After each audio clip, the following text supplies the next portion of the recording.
Om Namo Bhagavate Sri Arunachala Ramanaya. Namaskaram. Today is what is called a festive satsang. So I was asked to choose any topic to talk about. So the topic I want to talk about today is how to investigate who am I? Because that is a question that it's one of the most frequently asked questions. And obviously it's one of the most, it's one of the things we all need to understand in order to follow Bhagavan's path. But I was also asked to say something in connection with the current festive season. So I thought I would say something to connect this subject with the festive season. This is not only the season of Bhagavan's birth, that is yesterday, 30th of December, was according to calendar date, the date of Bhagavan's birth, but in India, birthdays are usually celebrated according to birth star. So Bhagavan's birth star this year falls, it's on a different date each year. This year it falls on next Saturday, the 7th of December, which also happens by coincidence to be Christmas Day, December 25th, according to a Julian calendar. So in the Eastern Orthodox churches still follow the Julian calendar by and large. So they celebrate Christmas on January the 7th, because for them that is December 25th, according to the Julian calendar.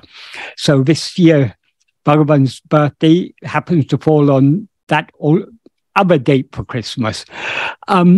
So this is the season both of Bhagavan's birthday and of the birthday of Jesus Christ.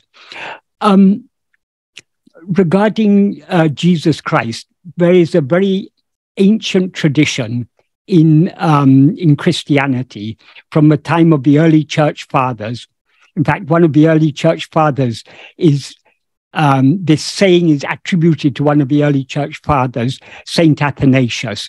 But it's very much mainstream Christianity. It is discussed in it's very central to Eastern Orthodox Christianity. It's discussed in the Catechism of the Roman Catholic Church. So it's a mainstream and central idea of Christianity. That is what Saint Athanasius expressed it in these words. But it's basically based on biblical texts also. That is what Saint Athanasius said is, God became man so that man might become God. Generally in Christianity, they interpret this in a somewhat different way to the way we would interpret it, because they believe that but God is always another. We are always separate from God, even though in essence we may be one with God or something. They have their own interpretation of it. But in the light of Bhagavan's teaching, this is a very beautiful saying. That is, our aim is to become God. And so we can say the same of Bhagavan. Bhagavan appeared in human form so that we who mistake ourselves to be this human form might become Bhagavan. But can we become Bhagavan? Can we become God? If we were not already God, we couldn't become God, because God is immutable. God cannot be the result of any change. So there cannot be nothing can become God if it is not already God. So in order to become God, we must be God already. So this fits in very well with Bhagavan's teaching. We are God already, but because we have risen as ego, we seem to be something separate from God. This is what Bhagavan talks about in verse 24 of Upadesha Undiyar. What Bhagavan says in verse 24 of Upadesha Undiyar is, Irakum ekayal isa jivagal oru poraleava undipara Upadi unave verundi para. What that means is, irakum yekayal, by existing nature, isa jivagal, God and soul, oru porale aba, are just one substance. Upadi unave veru, only adjunct awareness is different. That is, the substance he's referring to here, the porol, that's a Tamil word that's equivalent to the Sanskrit term vastu. And in fact, in Sanskrit, what he says is, in the Sanskrit version of this verse, he says, Satsvabhavata vastu kevalam. That it means that they're saying, by existence nature, vastu or substance is only one. So substance, that means what we actually are, and what God actually is one. And that substance is our existing nature. That is, our nature is just a pure being. Our own being, what we actually are, is God. So we and God are one. But why then do we seem to be different from God? Only because of adjunct awareness. Adjunct awareness means upadi, means what is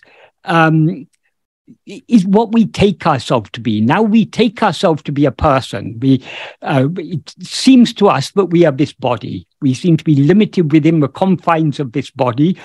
And so we take ourselves to be, and the body, as Bhagavan says, is a bundle of 5 sheaves. That is the physical form of the body, the life that animates it, and the mind, intellect, and will that operate within it. These 5 make up the body, but we take ourselves to be. So what Bhagavan calls adjunct awareness is the false awareness, I am this body. Because we take ourselves to be this, I am this body, we have limited ourselves as something finite, something limited in time and limited in space. So we seem to be different from God, but God is what we actually are. So our existence as this body, that cannot be if God is what we actually are, this must be just a false appearance. We haven't actually become this body, we just seem to be this body. So because God is what we always actually are, if we know ourselves without adjuncts, that is knowing God. As Bhagavan says in the next verse, Tanne upadi vittu ovadu tan isan tanne unavadam. Knowing oneself, leaving aside adjuncts, or separating oneself from adjuncts, and knowing oneself by separating oneself from adjuncts is itself knowing God. Tanai olivadal, because of shining as oneself, because God always shines as ourself. So God is what we always actually are. So how can we become God? We are already God, but we seem to be something separate from God. We can remove this seeming separation by knowing ourselves as we actually are. And as he says in the next verse, verse 26, does it mean knowing ourselves as we actually are? Knowing ourselves, being ourselves alone is knowing ourselves. So just being as we actually are. What we actually are is God. So if we remain as God, that is knowing ourselves. That is being God. So it's not actually a becoming, but because we seem to be separate, when we remove this seeming separation, it's a seeming becoming, but actually it is just being what we always actually are. So Bhagavan appeared in just like Jesus appeared in human form. As it put in the Christian terminology, God became man, so that man became God.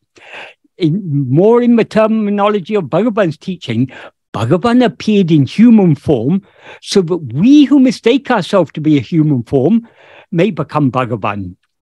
This is also beautifully expressed by Murugan in one verse. I don't know where it's somewhere in Ramana Bodham, among the thousands and thousands of verses of Ramana Bodham. I used to help Sadhuam when he was editing the verses of, obviously I wasn't editing because I couldn't understand the verses, but I helped with the cutting and pasting and the bundling the verses together. And one verse that Sadhuam pointed out to me, Murugan says, because the ever unborn has taken birth, countless of the never dyings have died. That is, Bhagavan is the ever unborn. Because he has seemingly taken birth in human form, so many of us egos who are never going to die, we have died. So this is the purpose. This is why Guru appears in human form, is to annihilate ego. The annihilation of ego is what is metaphorically called man becoming God. That is shedding the false identification, I am human, and knowing ourselves as we actually are, as just I am. So in order to know ourselves as we actually are, we need to investigate ourselves. That we can't know what we actually are without investigating ourselves. So the best and the most appropriate way to celebrate the birth of Bhagavan, or the birth of Christ for that matter, is to investigate who am I. This is what Bhagavan implied in the first of the two verses that he wrote when in 1912, that's 110 years ago, when devotees, or 113 years ago, 111 years ago, when devotees first celebrated his birthday, Bhagavan wrote two verses. And in the first verse of those two verses, what he wrote is, Pirandanal Edu, whatever his birthday, Peru Vira Savior, you who make a great celebration. Pirindadu even nam endru peni, Pirandu iratal indru, endrum ondrai ilahu, poralil, Pirinda andre, Pirindanal am. What that means is, only that day when, carefully attending to where we were born, we are born in the substance, in the poral, that's our real nature, which always shines as one without ever being born and dying. Only that day is the real birthday. That is the implication. So what he describes in this verse as Hirandadu Eben Nam Endrupeni, that means carefully attending to where we were born. Attending to where we were born means where ego arose. That is, it is ego that takes birth. That before the body can be born, we first rise as ego, because the body seems to exist only in the view of ego. So investigating where this ego rose from, the source from which ego rose. From where can ego rise? It can only rise from ourselves, from what we actually are. That is, we seem to be ego in waking and dream. But in all three, the only thing that we experience in all three states, in waking, dream, and sleep, is our own being, I am. That is what Bhagavan referred to in verse 24 of Dashundi as irakumeke, our being nature, our nature as existence, satsvabhavata. What exists in all these three states is our own being, I am. So from where does ego rise? Only from our own being, from I am, from what we actually are. So carefully attending to where we were born is just another way of expressing carefully attending to ourselves.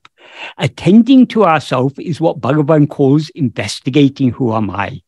That is, in order to know what we actually are, we need to attend to ourselves. In order to see what we actually are, we need to look at ourselves. Without looking at ourselves, we cannot see ourselves. Seeing ourselves doesn't literally mean seeing ourselves. It means knowing ourselves as we actually are, being aware of ourselves as we actually are. In order to be aware of ourselves as we actually are, we need to attend to ourselves. So this is what self-investigation is all about, turning our attention back within to look deep within ourselves in order to see what we actually are, in order to be aware of ourselves as we actually are. So we come to the question that is so often asked, how to investigate who am I? Before answering this question, I would just like to say one thing. That is, if we understand Bhagavan's teachings correctly, we will automatically thereby understand what the practice is.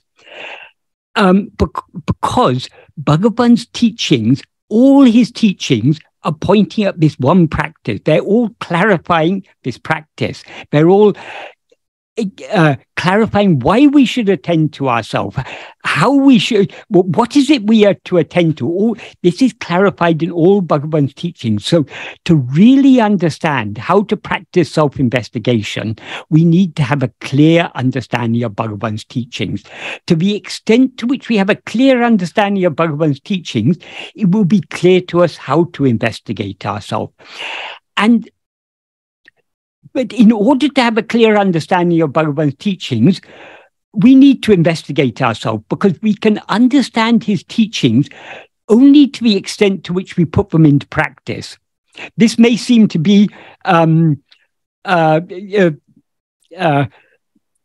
saying something impossible. First, we need to understand his teachings to investigate ourselves, but to understand his teachings, we need to investigate ourselves. This may seem to be a circular reasoning, but this is the process. When we first read Bhagavan's teachings, we understand to a certain extent, that we understand enough to begin investigating ourselves. As we go deeper in this practice of self-investigation, the meaning and implications of his teachings become clearer.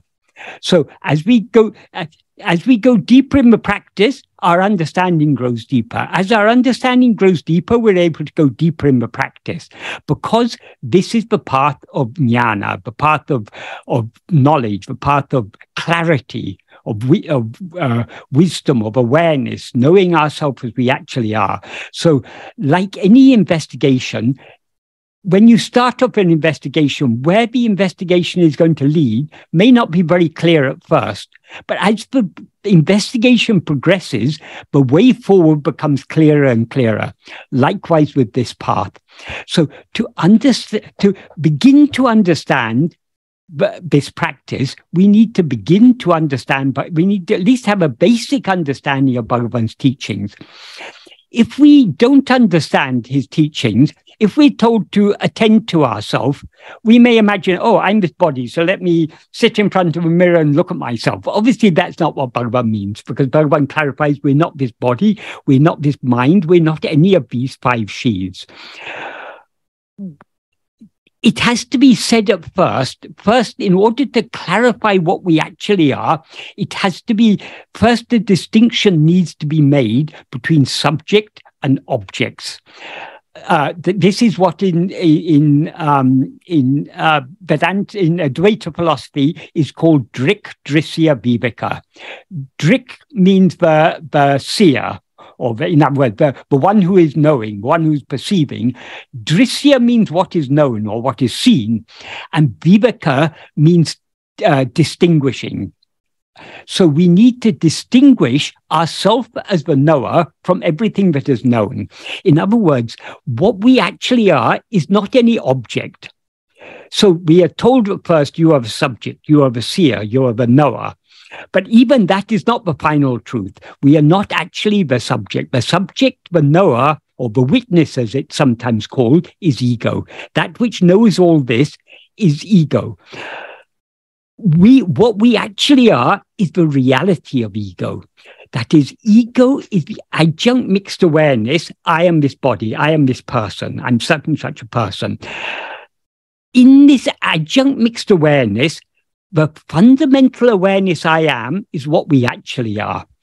That is why Bhagavan often used to say, refer to this ego as Chit Jada Granti. Chit means pure awareness. Jada means what is not aware. And Granti means a not. So the Chit portion of ego is I am.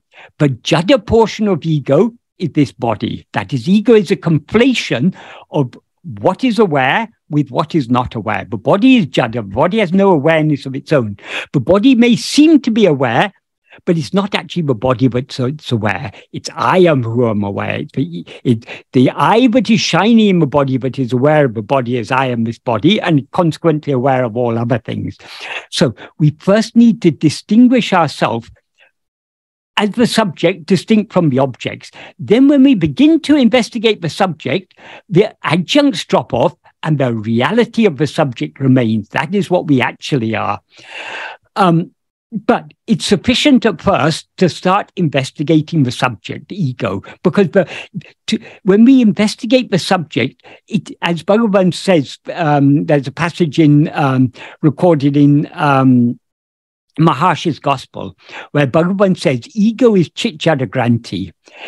When you investigate the source of the ahamvriti means I thought. It's a Sanskrit term. It's another term referring to ego. So when you investigate the source of the ahamvriti, you take the essential chit aspect of ego. That is, when we're investigating ourselves, though ego is the adjunct conflated awareness, I am this body, what we are trying to attend to is not the body portion or the mind portion, not any object. We're trying to attend to the subject. So we're trying to return to the chit aspect of ego, the knowing aspect of ego.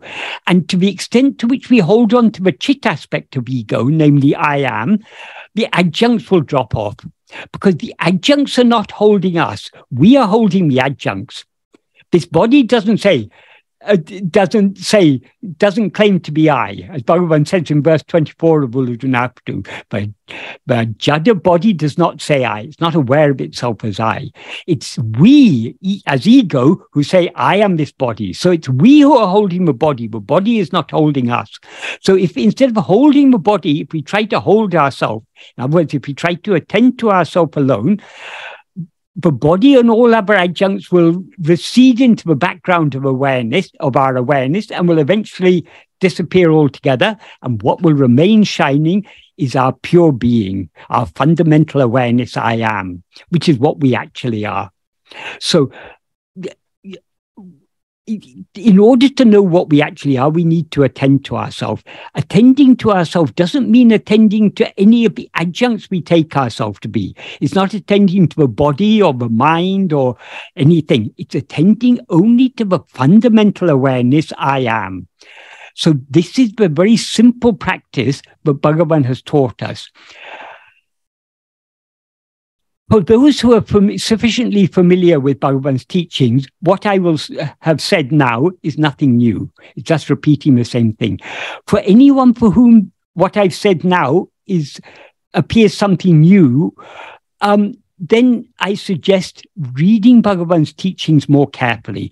And when I say reading Bhagavan's teachings, I'm not talking about all the dialogues. It's useful to read the dialogues, but they are not all very clear recordings of Bhagavan's teachings. Firstly, they're not very accurate recordings, because what was recorded in those books is what people understood of what Bhagavan meant, rather than what Bhagavan actually said or meant. And secondly, often Bhagavan was answering questions from people who were not willing to accept the fundamental principles of his teaching. So he often had to express his teachings in a more diluted way.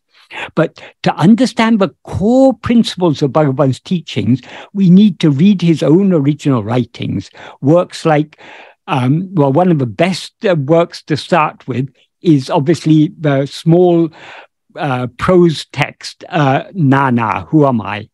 It was originally questions asked by Shiva Prakashan Pillai and answers given by Bhagavan. Later, Bhagavan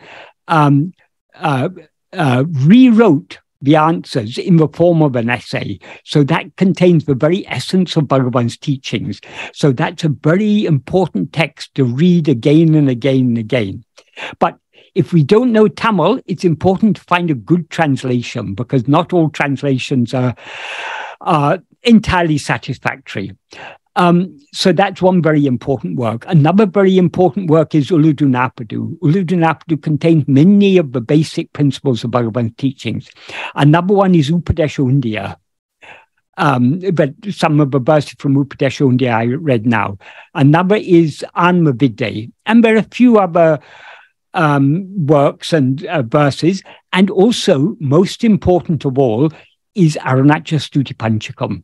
Arunachal Stuti Panchakam is the very heart of Bhagavan's teachings, because, as Bhagavan said, Bhakti is the mother of jnana. That is, in order to succeed in this path, in order to go deep within and to know what we actually are, we cannot know what we actually are without surrendering ego. And surrendering ego means surrendering everything, because everything else appears to exist only when we rise as ego. So we must be wholeheartedly willing to surrender ourselves completely. And we'll be wholeheartedly willing to surrender ourselves completely only when we have wholehearted and all-consuming love to know and to be what we actually are. So without love, nobody can succeed on this path. We cannot even begin to follow this path properly without love. To the extent to which we have love, we will follow this path. And how to cultivate that love? By trying to follow this path. So the love aspect of this path, the bhakti aspect of this path is expounded, is revealed to us so clearly by Bhagavan in Arunachal Stuti Panchakam. So to really understand Bhagavan's teachings, and studying Nana, Uladunapadu, Upadeshundya, Amma, Bidde, and all these other Upadesha works is very important. It's very necessary to understand this, but it is not sufficient. We also need to study Arunachal Stuti Panchakam. We cannot understand Arunachal Stuti Panchakam deeply without understanding his other works. Because if we haven't studied his other works, Arunachal Stuti Panchakam may seem to us to be just a praise of God outside in the form of a hill. But Arunachal Stuti Panchakam is so much more than that. Because though Arunachal appears outwardly in the form of a hill, just like it appeared outwardly in the form of Bhagavan, what Arunachal is, what Bhagavan actually is that which is always shining in our heart as I. So that is what Arunachal Stuti Panchakam, if we read it carefully and with understanding, we will see that Bhagavan is constantly pointing our attention back within. The whole, for Aksharamlay, for example, it's all about this struggle of the mind to turn within and hold on to self-attentiveness, and about the inclination of the mind to jump outwards again. That is the Vishaya Vasanas that keep on pulling our attention outwards. So this battle between our love to turn within, which is what is called Satvasana, the inclination just to be. It's also called Swatma Bhakti, love for our own self. The battle between this bhakti on the one hand and all the Vishaya Vasanas, which are drawing our mind outwards on the other hand. So love is the key to success in this path.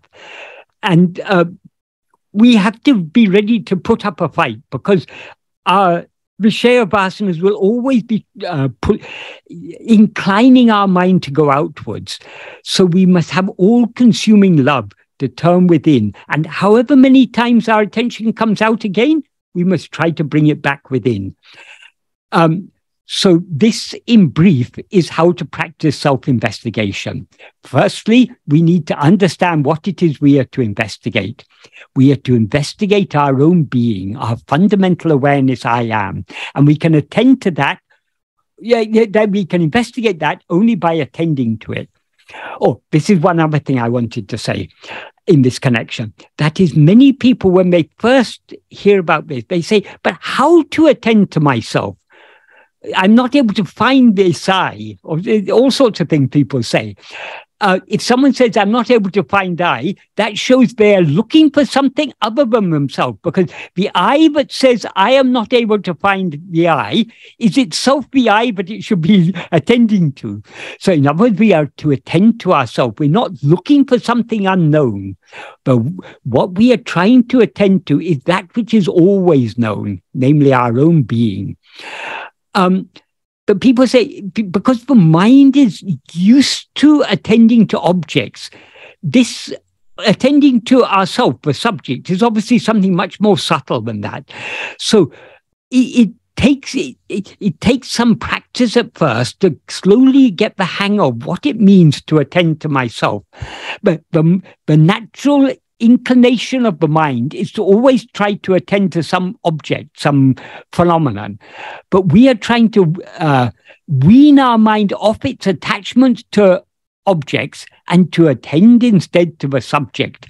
So the subject is obviously more subtle than the objects, but it is not difficult to attend to it.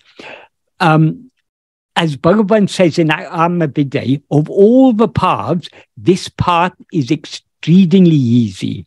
Why is it easy? Because as Murugan says in the Anupallavi, the sub-refrain of that same song, Atma-vichara, that is the Pallavi and Anupallavi were composed by Murugan.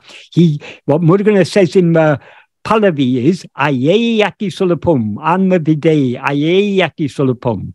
That means extremely easy. Atma-vichara, that is this science of self-knowledge, extremely easy. Atma-vichara in this context means the means by which we know ourselves. This science of knowing and being what we actually are is Atma-vichara. This is extremely easy. We're going to say that in the Pallavi, that's the refrain. Then in the sub-refrain, the Anupallavi, he says, even to the dullest of people, our own Atma, our own existence, our own being is so very clear. But even an amala fruit on the palm fades into insignificance compared to that. That is, there's an analogy that is, or saying in India, if you want to say something is very, very clear as broad daylight, you say it's as clear as an amalaka fruit on the hand. An amalaka fruit is a small grape-sized fruit. So having that on the palm of your hand, it's obviously something in your hand, it's something very clear to you. But even that is unclear in comparison to the one thing that we all know every moment of our life, every moment of our existence, in waking, dream, and sleep. The one thing we always know is I am. So we first need to think deeply about Bhagavan's teachings and understand, but what we are trying to investigate is what is always so clearly known by us, namely our own being, I am. And that is what we need to attend to. So we need to understand, firstly, that this is a deep and subtle path, but it is not a difficult path, because what we are trying to attend to is the one thing we know more clearly than any other thing. But though we clearly know I am, we generally overlook I am because we're more interested in other things. But so we need to slowly wean our mind off its interest in other things and take more and more interest in knowing our own being, I am. This is the simple practice of self-investigation that Bhagavan has taught us. This requires all-consuming love, which we are all lacking, but even a little liking, a little love, a little curiosity to know who am I is sufficient to get us started. As we go deeper and deeper, the love will grow more and more and more. And finally, that love will become so all-consuming that we'll be finally willing to surrender ourselves completely to Bhagavan. And thereby, we will turn within and merge back into our source and remain as we always are. That is man becoming God. That is returning to our source, being what we always actually are, which is nothing other than God. Om Namo Bhagavate Sri Arunachala Ramanaya. So if anyone has any questions either about what I've talked about or anything else. I do. Yes. Well, Michael, I mean, what's the purpose of I creating this dream, of the I creating this whole game? If I is infinite love, why begin this game of dreaming and put people into this, or pieces of myself into this dream? Why should the I create something like an ego to dissolve back into the I again afterwards? If you ask Bhagavan that question, he will say, first find out what this ego is. First find out if there's actually such a thing as ego. Ego seems to exist so long as we attend to things other than ourselves. If we attend to ourselves, there's no such thing as ego to be found. If we go deep enough within, ego will disappear forever. And we will then clearly know that we have never become ego. We have never risen as ego. What is, always is as it is. So this ego, it is not real. It is just an appearance. And in whose view does ego appear? Only in its own view. So if ego investigates itself and knows what it actually is, which is pure awareness, and pure awareness is immutable. Pure awareness can never become ego. If ego knows itself, its own reality, what it actually is, we will thereby know, but we have never risen as ego. And therefore, the question why becomes redundant. So Bhagavan often used to say, the questions why or how with regard to ego are the wrong questions to ask. First ask who or what. Find out what this ego is. Bhagavan said, first you find that ego and bring it to me. Then we can find out how or why it came into existence. If you look for it, you won't find it. We seem to be ego only when we're looking outwards. If we look within, has anyone ever seen ego? No. So all this, none of this is real. This is all just an appearance, and it appears only in the view of ego, which is itself just an appearance. And if ego, instead of looking outwards, looks back within and sees what it actually is, it will see that it is the ever immutable pure awareness. It has never risen. There never was any. That is why the ultimate truth is ajata. Ajata means non-birth. Nothing has ever come into existence. Nothing has ever been destroyed. What is alone is as it is. So all these problems arise only when we look away from ourselves. When we look away from ourselves, we seem to have risen as ego. And all these problems arise. First, investigate to whom you say all this. Yes, when we look at the world, it's full of so much suffering. Maybe little bits of pleasure here and there, but amid so much suffering, birth and death and disease and poverty, and in so many ways people suffer.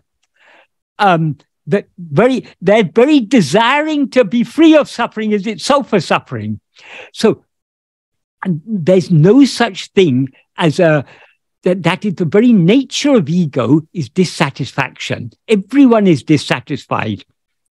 There are people in this world who have hundreds of billions of dollars. They're still not satisfied. They want more. There are people who become so powerful, leaders of countries, and they even dictators or whatever. They've got so much power. They're still not satisfied. People who are so learned, who have amassed so much learning, or who are so skillful at sports or at music or at arts or whatever, are any of them satisfied? Have you ever met someone who is wholly satisfied? If we were wholly satisfied, the mind wouldn't move outwards. The fact that the mind is constantly roaming about outside, constantly looking for something, because we are all dissatisfied. Why? Because our real nature is infinite happiness. When we rise as ego, we seem to limit ourselves as a finite form. And as this finite form, we cannot experience the infinite happiness that we actually are. So dissatisfaction is the very nature of ego. Nothing can satisfy us except the infinite happiness that we actually are. So this life it's a miserable life. We're all craving something that we can never attain so long as we continue looking outwards. So we all agree this life is unsatisfactory. That's why we come to this spiritual path. But rather than looking for answers, why all this unsatisfactory condition, to whom does all this dissatisfaction occur? To whom is all this suffering? To whom is birth and death and disease and old age? In whose view do all these things seem to exist? It's all only in the view of I. So who am I? We need to turn our attention back within to find out what we actually are. If we find out what we actually are, we will find that we are ever untouched by any of these things.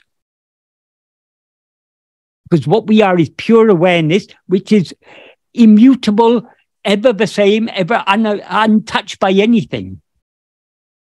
Pure Satchidananda. Pure being, pure awareness, pure happiness, and pure love. That is what we actually are. Thank you very much. Right.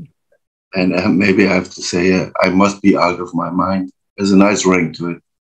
I must be out of my mind. I must be out of my mind. So yeah, well, that is our aim, to be out of this mind. This mind is constricting us, making us seem to be this small little person that we are. But what is this mind contained in? It's contained within ourselves. So let us be as we actually are, and unconstrained by this mind, unlimited by this mind. So let us be out of our mind. Yeah,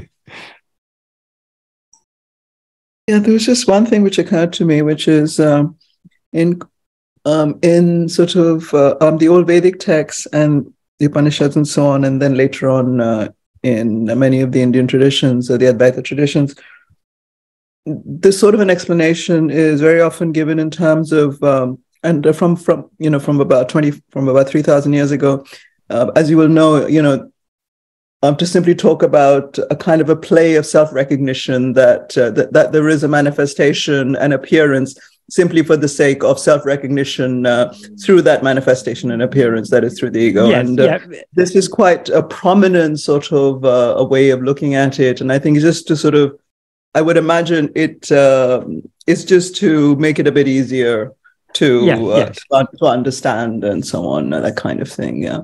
Well, in the more, I mean, ultimately, it may be completely, it doesn't matter. But for those who are in the Bhakti traditions, it's often said all this is God's Leela. It's all a play of God. It's appropriate to say that to people at a certain level of spiritual development. Another thing that is sometimes said is for consciousness to know itself, it needs to manifest itself. That is, again, that's not the deepest truth, because consciousness is Swayam Prakasa, it's self-shining. We don't need objects. In sleep, we know that we are without knowing anything else. So we don't gain anything in waking and dream by knowing other things. It's only to be outward-looking mind. It seems that we don't know anything in sleep. But in sleep, actually, what we know is all there is to know, namely ourself, our own being. So there are so many different philosophies, so many different teachings, so many different practices. These are all to suit people at different stages or different levels of spiritual development. But ultimately, all the explanations that were useful in the past, as we progress further, those explanations become redundant. So many of the explanations that are given, that's not saying those explanations are not appropriate. They're appropriate for certain people at a certain time. But we need to go beyond all these things. Ultimately, our real nature has no need of this world. In fact, our real nature doesn't know this world at all. So any explanation for why this world appears has to be a flawed explanation. Because as Bhagavan said, it's like asking, why was the son of a barren woman born? How was the son of a barren woman born? First consider, is there any such thing as the son of a barren woman? Obviously, there cannot be. Because if a woman is barren, that means she has no son or daughter. If she has a son or daughter, she's not barren. So it's all these problems are all for ego. And does ego actually exist? If we investigate it, we find there's no such thing at all. So all problems are solved. There are two questions. The first is, what is the role of consciousness in Bhagavan's teaching? Is part of the path to become more conscious of what the body and mind are doing? Or is the state Bhagavan describes unconscious of everything in the world? Thank you. Right. Okay. When we talk about consciousness, we need to clearly understand what we're talking about. That is, the word consciousness is often used by people without understanding what real consciousness is. Bhagavan distinguished between the consciousness that is aware of things other than itself and pure consciousness. Our real nature is pure consciousness. Pure consciousness means consciousness that is not aware of nothing other than itself, nothing other than its own being. In other words, the consciousness I am alone is the real consciousness. Being conscious or aware of anything other than ourselves is not real consciousness. It is what is called, it's what is often called Chidabhasa. That is, chit means the pure consciousness. Chitabhasa, abhasa means a semblance or a likeness. So it's not actual consciousness, it's a likeness of consciousness. Why is it not actual? Why is it not real consciousness? Why is consciousness of other things not real consciousness? Because other things don't actually exist. So being conscious of what doesn't actually exist is not real consciousness. What actually exists is only pure consciousness. And pure consciousness is always conscious of itself. So that alone is the real consciousness.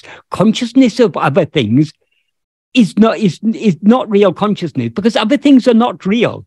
But what exists, as it said in the Upanishads, it is ekam eva advaityam. That means one only without a second. What is that one but only without a second? Tattvamasi, you are that.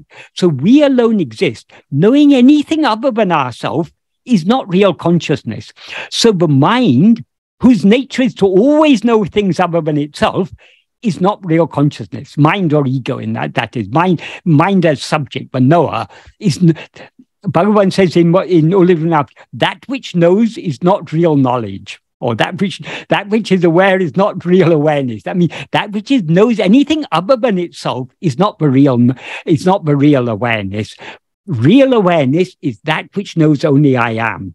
So our aim is not to become more conscious of the body or the mind or anything. Our aim is to become more conscious of our own being. We are always conscious of our own being, but our consciousness of our own being is seemingly covered over by our consciousness of other things.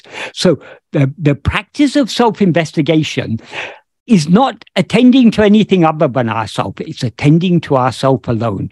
The more we attend to ourselves, the more our attention is withdrawn from other things recede into the background of our awareness, and eventually our own being alone will remain shining. That is the state of pure awareness. That alone is real awareness.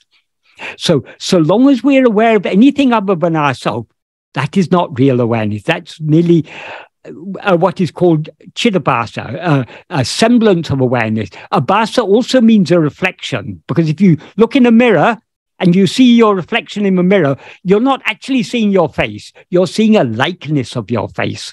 So abhasa means a likeness or a semblance. And by extension, it means a reflection. So this mind, but knows things other than itself, is not the real awareness. The real awareness is only the fundamental awareness I am. So our aim is just to know that real awareness more and more by going more and more within. In the Sastras, one term that is often used is the term sakshi. Sakshi means witness. This term is very widely misunderstood and misinterpreted. Bhagavan clarified that actually the term sakshi is used in two senses. The initial sense in which the term sakshi is used is sakshi means that which knows other things. That which knows other things is ego. But the term sakshi is also used, sometimes Brahman or Atma-swarupa is described as Sarva sakshi or Jiva sakshi, or what Bhagavan said in that deeper sense. The term sakshi means sanadi. It's what it means is it's in the presence of Brahman, but all this appears. Not that Brahman is knowing all this. So when the term Sakshi is used, we need to understand the sense in which it's used. When it's used in the sense of knowing other things, that is ego. So why is this term Sakshi used to refer to ego? Because, as I said earlier, in order to begin this practice, we first need to understand, we first need to distinguish the subject from the object. Drikdrisya viveka. That is the seer, we need to distinguish the seer from the seen, the knower from the known, the perceiver from what is perceived. So the seer or knower or observer or perceiver or experiencer or whatever we call it is called Sakshi. So when we are told that we are Sakshi, it is not meant that we should. The people then, many people feel, oh, if I'm to be the Sakshi, I just have to witness everything. So long as you witness everything, you're being ego. The term Sakshi is used to draw our attention back to ourselves as the mere witness of all this, not to continue witnessing, not to continue watching these things, but to draw our attention back to look at ourselves, to see who am I. So our aim is not to attend to anything other than ourselves. Our aim is not to know about the body or about the mind or about the world or about anything. Our aim is just to know who am I. And what we actually are is not this body or world or mind or any of these things. What we actually are is just the pure awareness I am. So Bhagavan's practice is not attending to anything other than ourselves. It's attending to ourself alone, to our mere being, to that fundamental awareness I am. That alone is the real awareness. I hope that adequately answers that question. This is something that if you listen to the Neo-Advaitins and so many other people nowadays who give talks about Advaita, they talk about consciousness without making this fundamental distinction between consciousness as that which knows other things, that is mind, that is ego, and the real consciousness, which is consciousness that knows nothing other than its own being, I am. That's a crucial distinction. Bhagavan has analyzed that distinction in great detail in verses 10, 11, 12, and 13 of Uludunapadu. Thank you very much, Michael. Right. Could I ask a question? Yes, certainly. Do we just have responsibility to ourselves for our sadhana, or do we have a responsibility towards others? Because we're all interacting with other people the whole time, and it seems to me that there's different levels of responsibility for sort of directing others along in the direction of this path. I'd just like to give a specific example. My son Laurie was would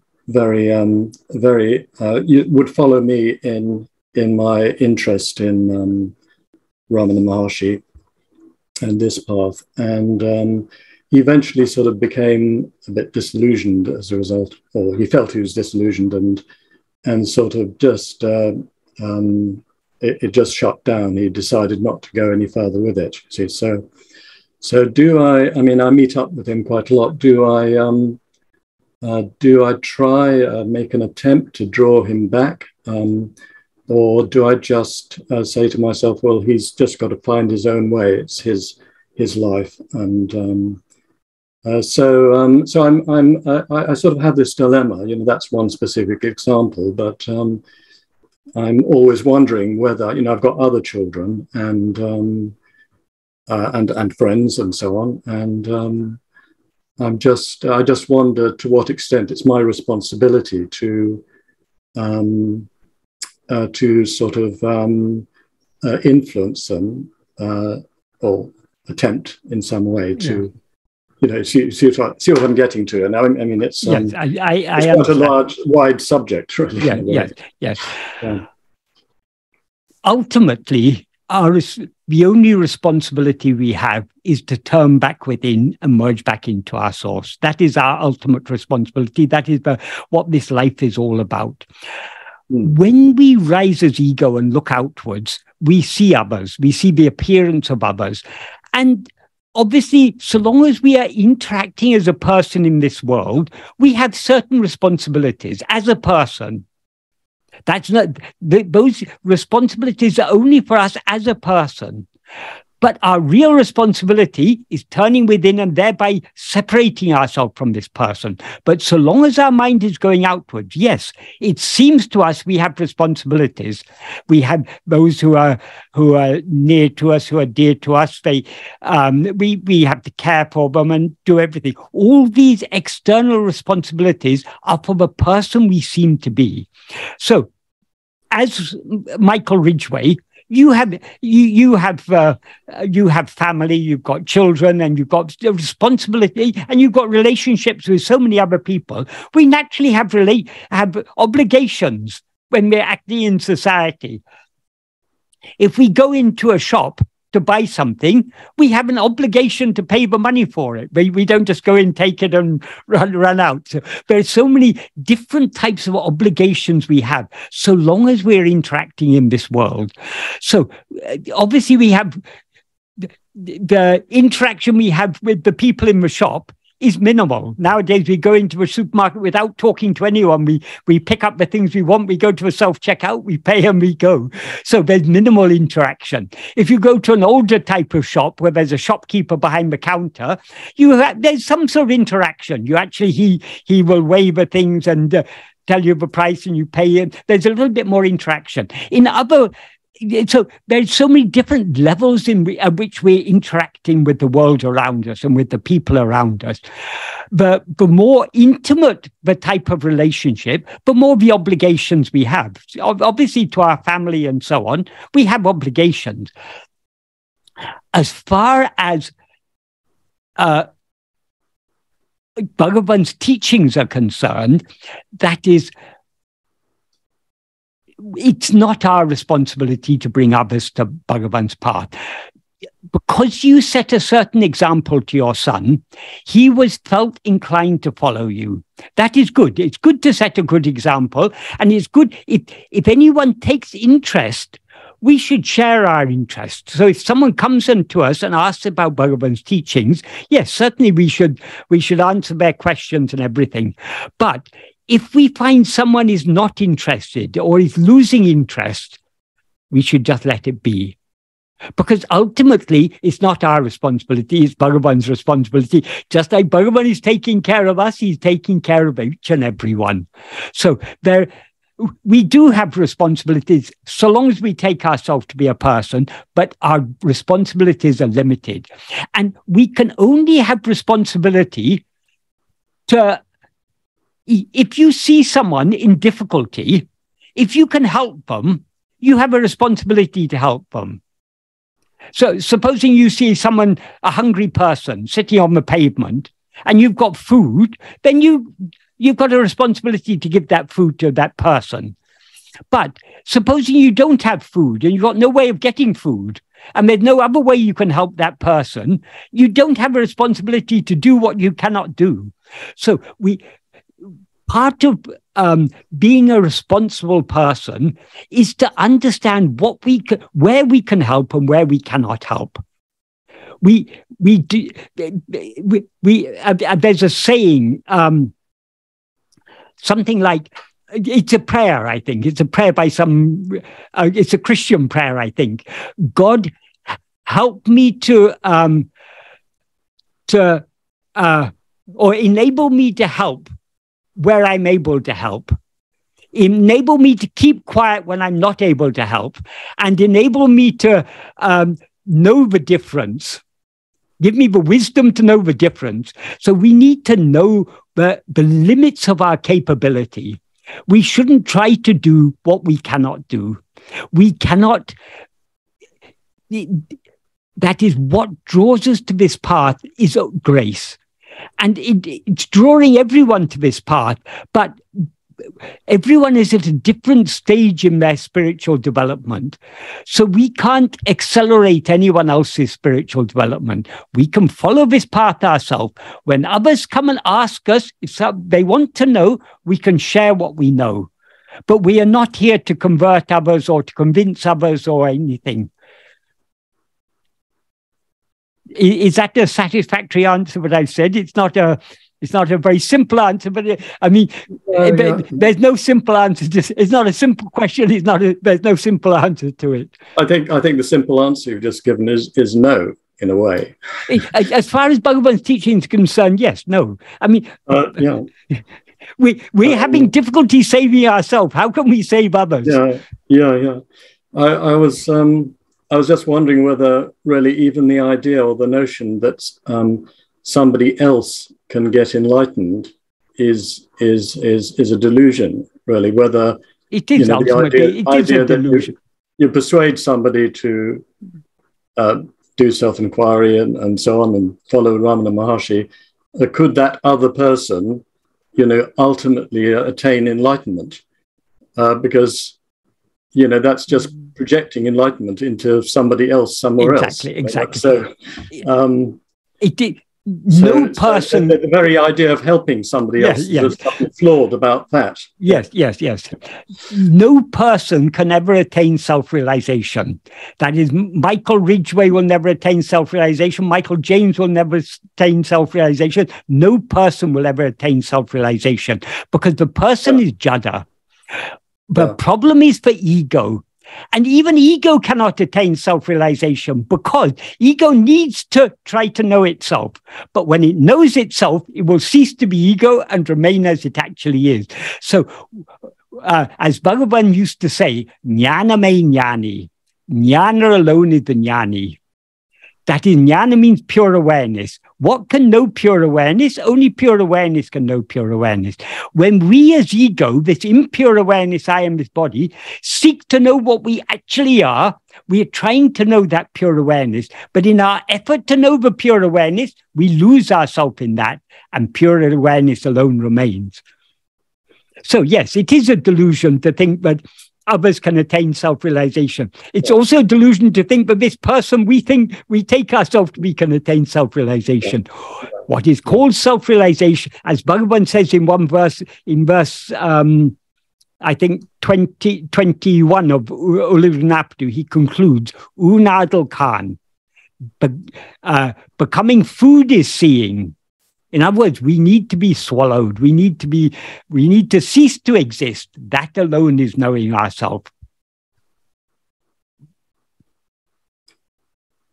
So we do have, we have these forums like this forum, for example, where we are actually trying to help one another. So it seems like ultimately there are a multiplicity of people wanting to get enlightened. And so it seems, but ultimately, who are we helping? We can only help ourselves. By when we look out at the world, we see this world full of billions of people. Very, very few of these people are interested in this path. When we find some people who, in our view, seem to, in our dream, there seem to be some other people who seem to have the same interest as us.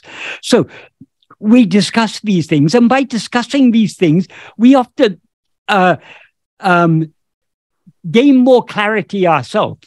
Even if someone is asking us a question and we're giving an answer, the very effort to frame an answer is itself helping to clarify it in our own mind. So ultimately, why we take part in these discussions, it's ultimately for our own benefit. Yeah. So it is very strong, isn't it? The sense of the existence of other people, just like it's part of our ego, isn't it? To the social thing, and to have the company of others just feels very supportive. Yes. So long as we're looking outwards, other people exist, and those other people are just as real as the person we seem to be. So so long as we interact in this world, in effect, there are a multiplicity of jivas. Even though the deeper teaching that Bhagavan has given us is there's only one jiva Who is that one jiva? You are that. So who am I? We need to investigate who am I. Mm-hmm. So that ekajiva teaching is not given to change how we interact with the world. It's given to turn our attention back within. So long as we are interacting with the world, in effect, there are many jivas. Even though that's not actually the truth, it's what seems to be the case. And we should behave accordingly. Thanks. Right.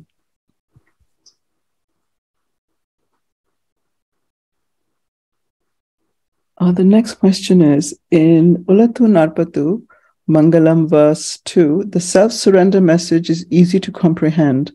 However, in Mangalam verse 1, is Maharishi talking to us about self-investigation?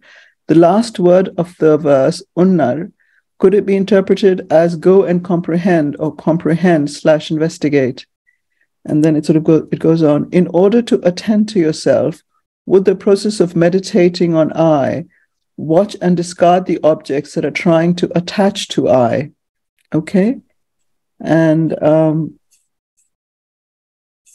yes, that's... Yes. What Bhagavan is, the practice that Bhagavan is talking about in the first Mangalam verse and the practice he's talking about in the second Mangalam verse are exactly the same practice. They're just expressed in different ways. In the first Mangalam verse, regarding the final word, una, we can take it in two ways. We can either take it, una means know what is said here. So some certain information has been given in that verse, know this. It also has a deeper meaning. That is, in that verse, he's explaining that to know ourselves, we have to be ourselves. So knowing means being. Bhagavan actually translated that first verse.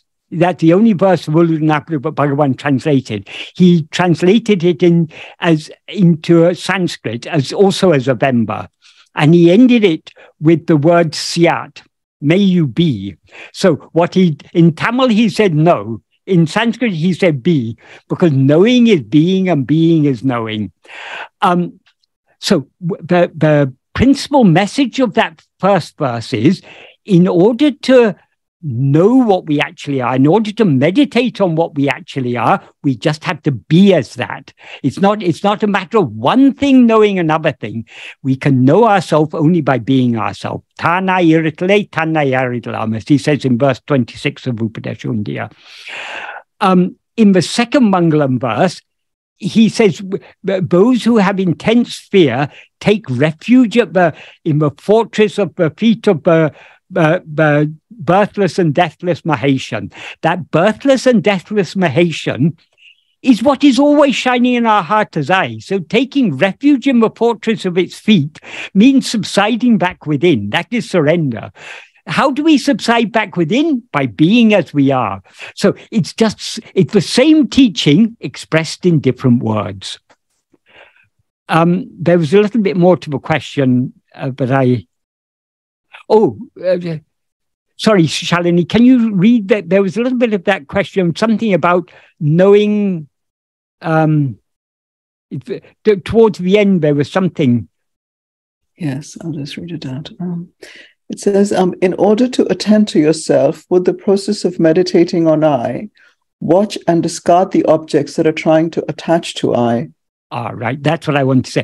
Okay. We cannot discard the objects by watching them. Our aim is not to watch the objects. Our aim is to watch only the subject.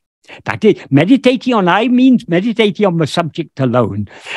By meditating on the subject, that is, our inclination to attend to objects are what are called Vishaya vasanas. So the more we hold on to the subject, to our own being, that isn't our own being is not the subject, but our own being is the reality of the subject. That's what we're ultimately trying to hold on to. The more we hold on to our own being, the more the vasanas will rise, trying to draw our attention outwards. So whenever vasanas are inclination, so we will be feeling strong inclination to attend to things other than ourselves. But if instead of yielding to those inclinations, and instead of allowing ourselves to be swayed by those inclinations, if we hold on to our own being, the inclinations become weaker and weaker and weaker. So the objects will drop off to the extent to which we, instead of attending to the objects, attend to ourselves alone. If you attend to the object, you're then attaching yourself to it, and it's a never-ending process. The only way to break this is to give up this inclination to attend to objects and to attend only to the reality of the subject, namely our own being. I hope that is a clear answer.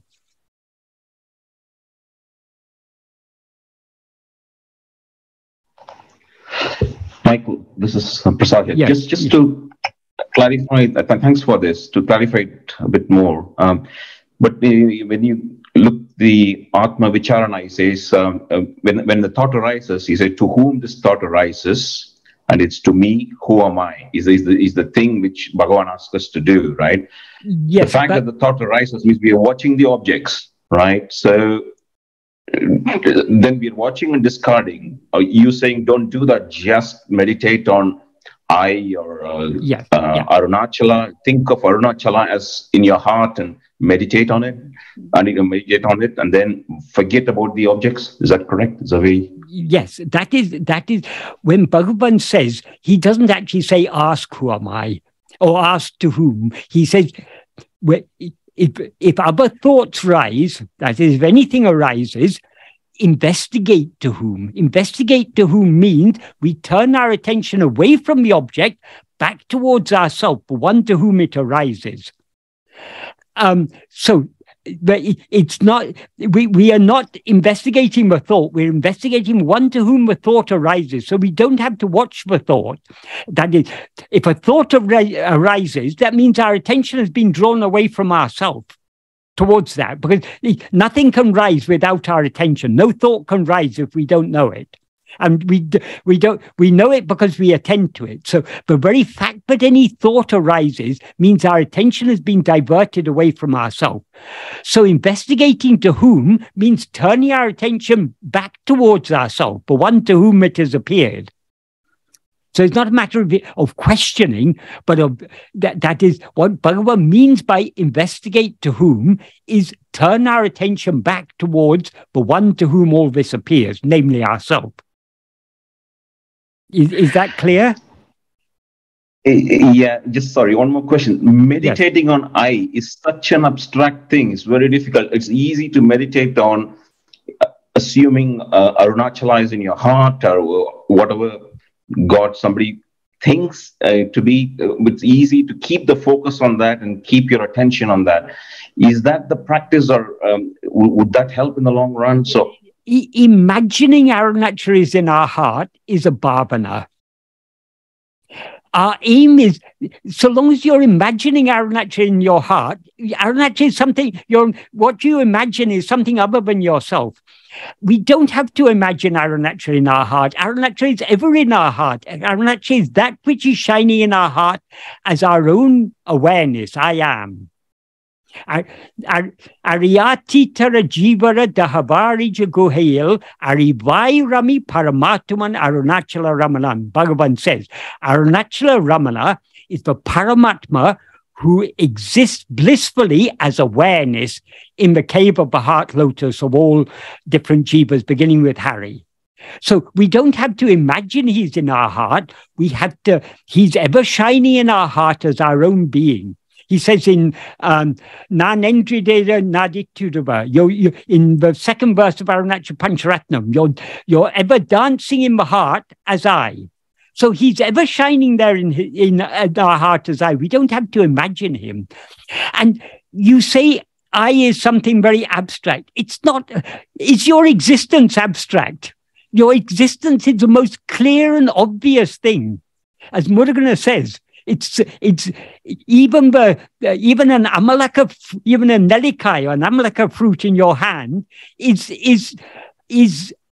something very vague compared to how clearly our own existence is shining. But one thing we know is I.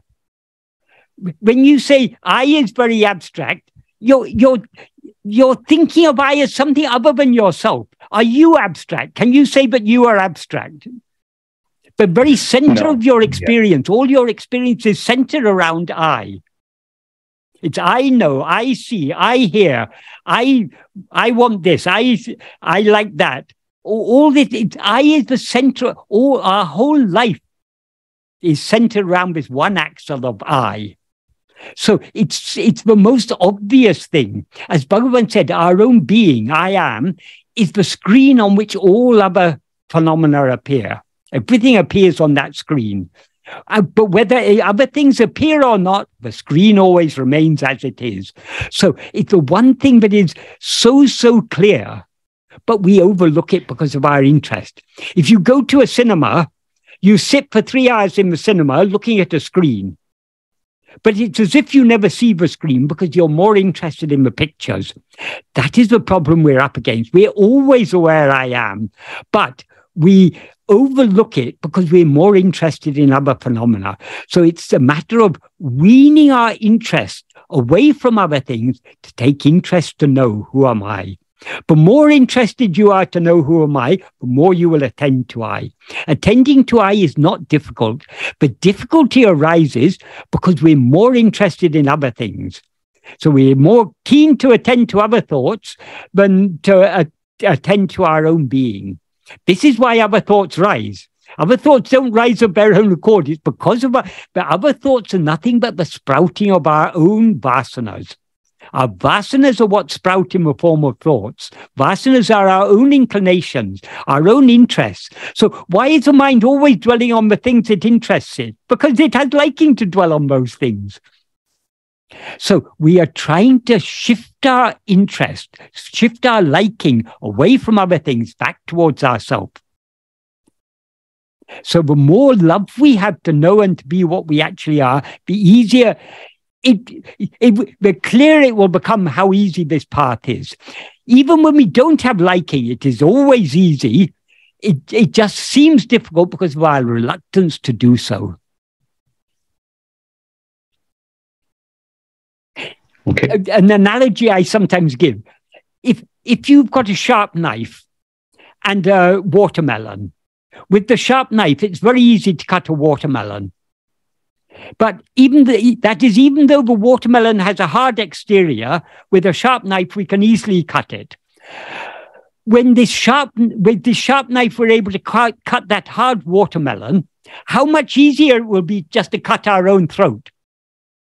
But you're able to cut the watermelon, it will seem to you, oh no, it's very difficult to cut my throat. It's not difficult. The reason it seems difficult is because we are not willing to cut our throat, because we know that's death.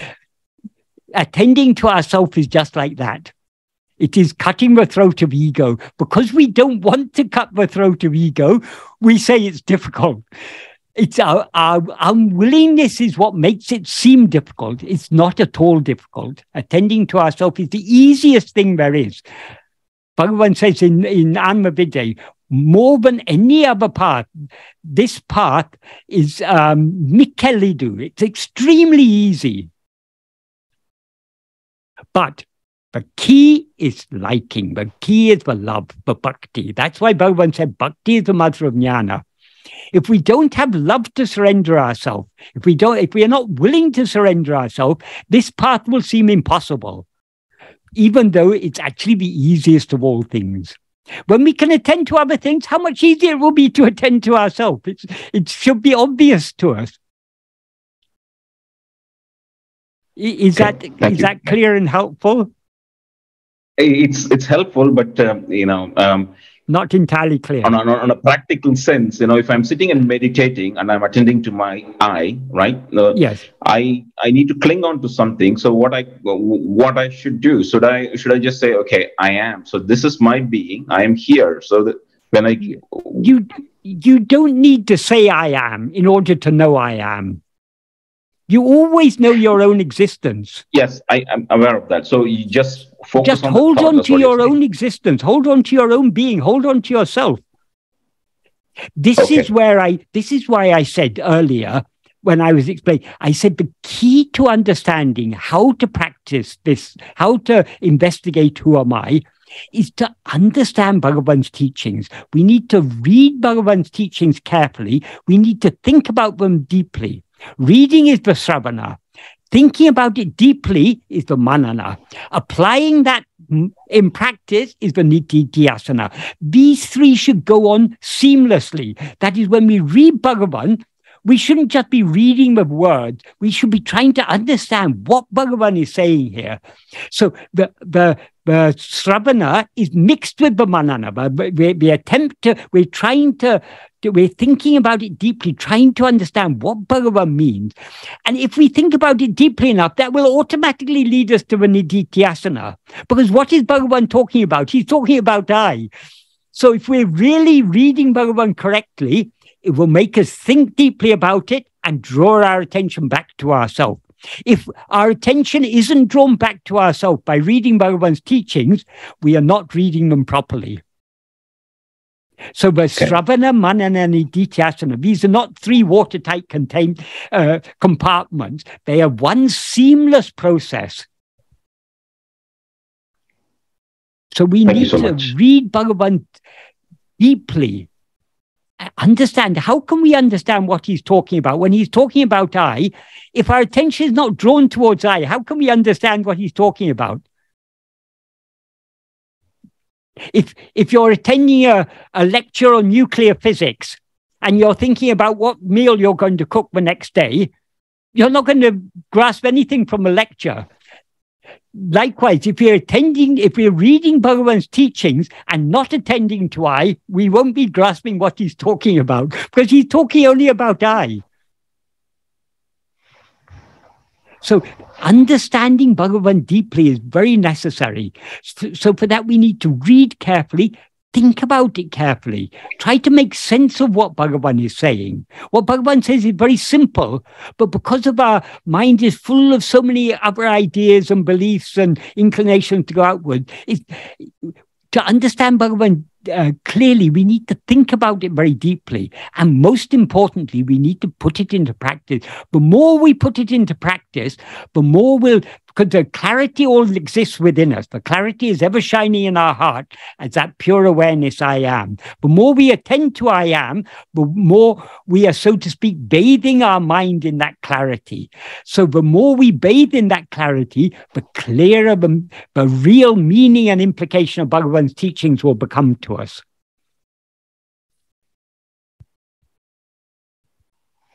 Thank you, Michael. Namaskar. Right.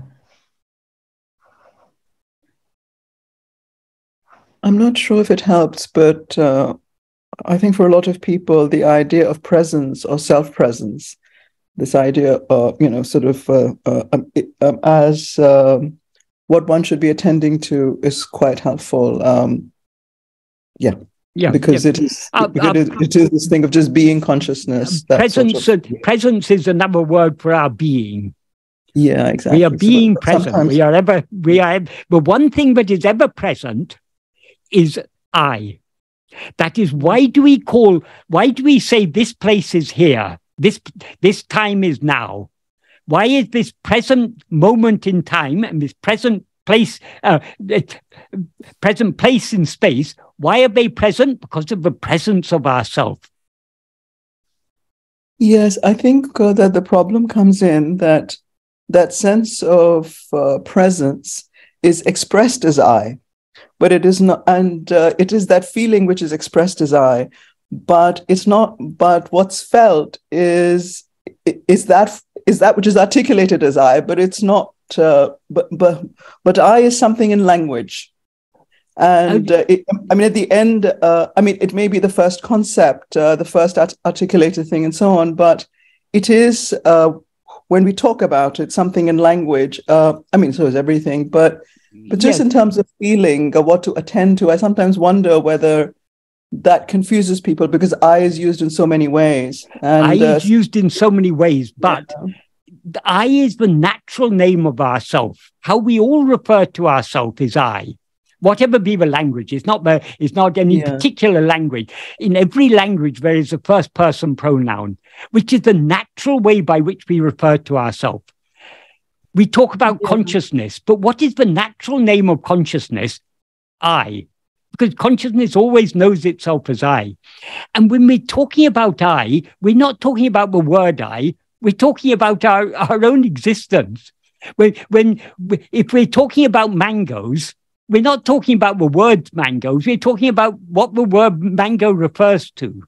So when we talk about I, we're talking about that which the word I refers to, which is our own existence, our own awareness. I think the problem our own is presence, if you want to.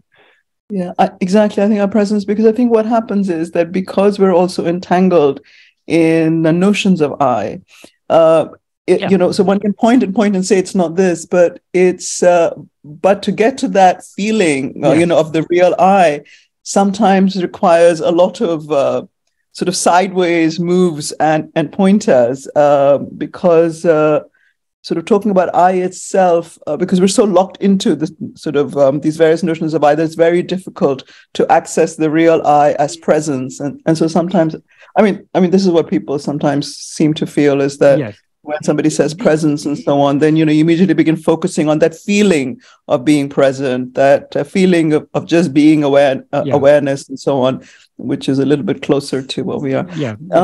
The next question. This is why a clear conceptual understanding helps a lot in this part. If we don't clearly understand what we're talking about, for instance, one thing people often say is, I'm not able to hold on to the I, I'm not able to find the I, as if the I is something, some other thing. But we ourselves are that I, but we're trying to hold on to. So it's just a matter of holding on to us. If we think about it carefully and clearly understand what Bhagavan is talking about, how to practice self-investigation becomes very clear to us.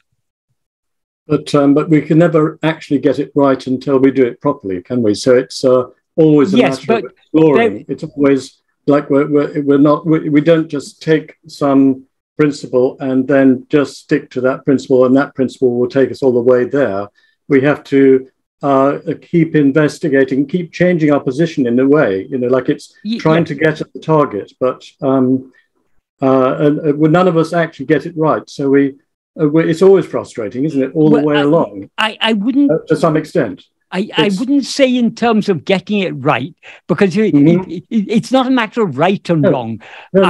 When we start off practicing being self-attentive, our self-attentiveness is not so deep. As we go deeper in this path, we are coming closer and closer to the perfect self-attentiveness. One moment of perfect self-attentiveness will annihilate ego. So we haven't yet reached that point. That's getting it right. That's getting it right. Yeah, yes. But then that implies but anything else is getting it wrong. We're not getting it wrong. We're moving in the right direction. We just haven't yet reached that perfection. We haven't gone deep enough to be aware of ourselves in complete isolation from everything else. But I think people, people want a kind of concept that they can grasp that will take them all the way there. But there is no such concept. There's no such perfect kind of plan. This is why Bhagavan called this vichara. Vichara means investigation. As you investigate, the way becomes clearer and clearer. We know the direction in which we have to go, but as we go further and further along that direction, it becomes clearer and clearer. May I add something, Michael? Yes, certainly. The key thing I understand from Bhagavan's teachings is the whole problem is the ego grasping form. Yes. And whenever we have any kind of difficulty, it's the ego grasping form. Yes. And that's it. Yes. So that same ego, but is whose very nature is to grasp form, needs to try to grasp itself, because it itself is a formless phantom. So when it grasps itself, it subsides and disappears. That's why Bhagavan says in that same verse 25, in which he says, Grasping form, it comes into existence. Grasping form, it stands. Grasping and feeding on forms, it flourishes abundantly. Leaving form, it grasps form. If sought, it takes flight. That is, if instead of trying to grasp other things, if it tries to grasp itself, it subsides and disappears. That's why we need to be always trying to hold on to ourselves, always to, rather than attending to any other thing. Grasping means attending. We're grasping in our awareness. So rather than grasping anything else in our awareness, we need to grasp ourselves. Try to hold on to this fundamental awareness, I am. The more we hold on to that, the more we subside, and eventually we will lose ourselves in the uttermost depth of our own being. The next question is, in situations such as illness causing physical pain, the practice of being awareness seems to subside. In such situations, I remind myself of the two birds of the Ashavasta tree, one experiencing fruits while the other one is a mere witness. Is this the right approach, or anything you suggest to not let attention move out of being awareness? The bird that is the mere witness, that means it is, what that is meant to signify is not that being the witness doesn't mean looking on at what is happening. Holding on to our own being is being the witness. That in order to keep ourselves aloof from everything that is happening, we need to hold on to our own being, to our own awareness, I am. That is the only way. Otherwise, if we allow our attention to go out, we become involved in those other things. We become the other bird who is eating the fruit. Attending to anything other than ourselves is eating the fruit. Attending to ourself alone is being the detached witness, unaffected by whatever may be happening. Is that a sufficiently clear answer? Yes, thanks so much, Michael. Right. Next question is, what comes first, time or change? When we rise as ego, we experience time and change, but what is more basic, time or change? Thank you. If there were no time, there could be no change. If there were no change, there would be no time. That is, the two are inseparable. In sleep, for example, there's no time because there's no change, because what exists in sleep is only being. So in being, there's neither time nor change. But as soon as we rise as ego, time and change, they're really inseparable. They're inseparable. We can say that time is the measure of change.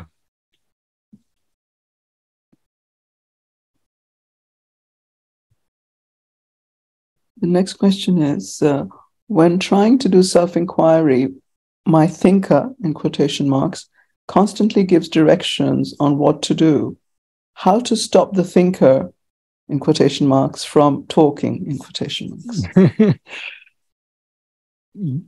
Let anything happen. Let the thinker think whatever it wants to think. Let it give any directions. Your only concern should be, you shouldn't be concerned about the thinker. You should be concerned about your being. The reality of the thinker is your being. That is what we are investigating. The thinker is ego. And so long as it's thinking to do this, to do that, its attention is going away from itself. That thinker's attention, one way you can deal with the thinker, think about yourself alone. Think means attend to yourself alone. And that is thought. The attention to anything other than ourself is a thought. Attention to ourself is the way to bring all thought to a cessation, to bring about the subsidence of all thought. Michael? Yes. That's my question. Yes. The thing is, when I'm trying to, do self-enquiry, I'm always thinking, okay, you're there, you're doing it right. Or you're not doing it there, How to stop that from happening? The I that thinks I am doing it right, let that I hold on to itself.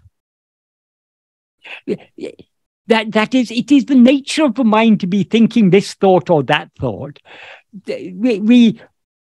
But our aim is not to wherever our attention goes. That is this type of thinking. I'm doing it right. I'm not doing it right, or whatever. This is allowing our attention away from ourselves.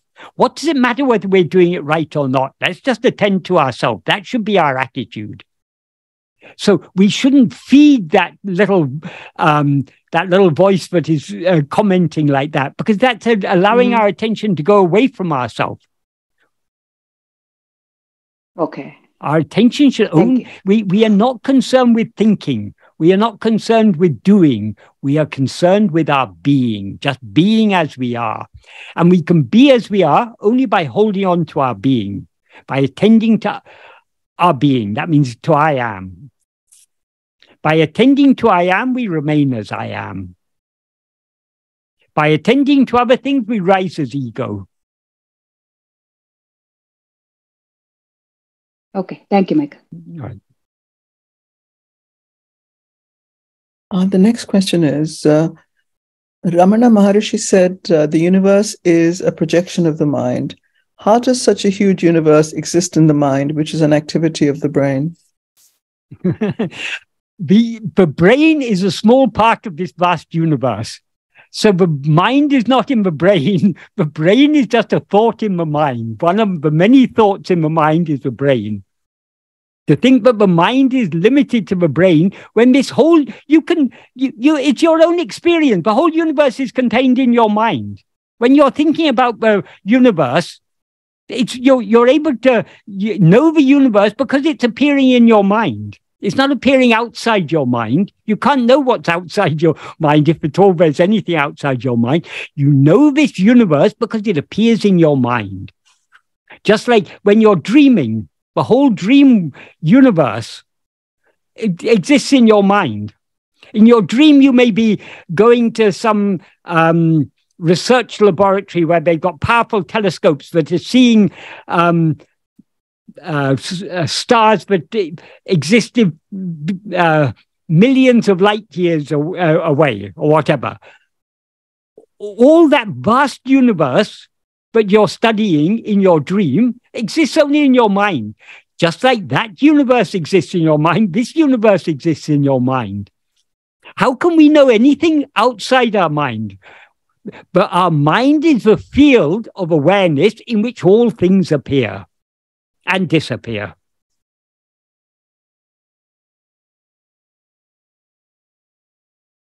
Is that an adequate answer to that question? The next question is, do we influence the vasanas of others? Of course, we cannot change their or our destiny, but can we influence their vasanas? That is, vasanas, no, that is, the only vasanas we know are our own vasanas. If we can see the behavior of others. And an explanation is given, like Bhagavan gives an explanation, paragraph 19 of Nana. But there are not two minds, a good mind and a bad mind. It's vasanas that are of two kinds, subha and asubha. Subha means they're good vasanas, agreeable, virtuous vasanas, and asubha means they're disagreeable or wicked or bad vasanas. He said, when the mind is under the sway of good vasanas, we call it a good, of subha vasanas, we call it a good mind. When it's under the sway of asubha vasanas, we call it a bad mind. So long as we see others, their minds seem to be influenced by vasanas. But those others exist in whose view? They only exist in our view. So it's all the play of our own vasanas. Bhagavan also said the whole universe is nothing but a projection of our own vasanas. When he explained the appearance of the universe, in using the analogy of a cinema projector, he said the film reel in the projector is the vasanas. It's the vasanas that are projected outwardly as this vast universe. So all the others and their vasanas are nothing but a projection of your vasanas. So in other words, whatever vasanas you suppose others have are just a projection of your own vasanas. Our aim is not even to influence our own vasanas. Our aim is not to be swayed by our vasanas.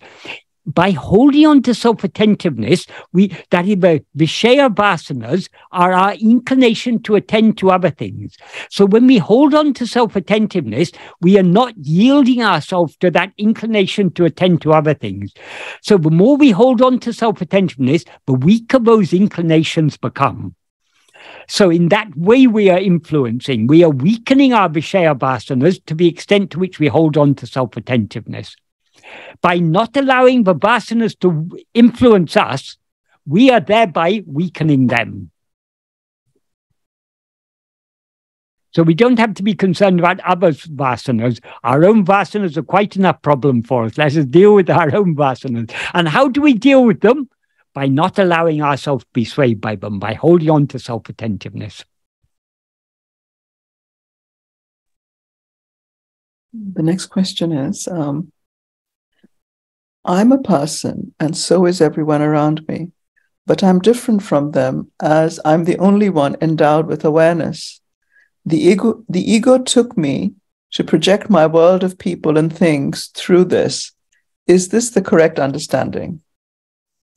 No, because you're taking yourself to be the person, and you're taking you're taking ego to be something other than you. You are the ego, but is taking this person to be to be yourself.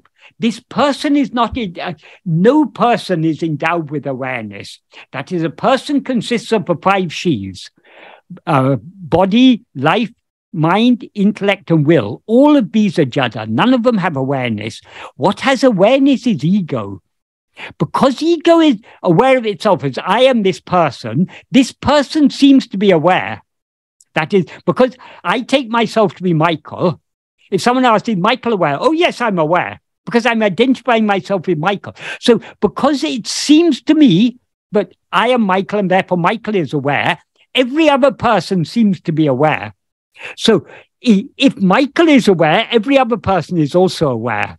But that is as true as it is that Michael is aware, so true it is that others are aware. But is Michael aware? No, Michael is not aware. What is aware is that which is aware of itself as I am Michael. That is ego.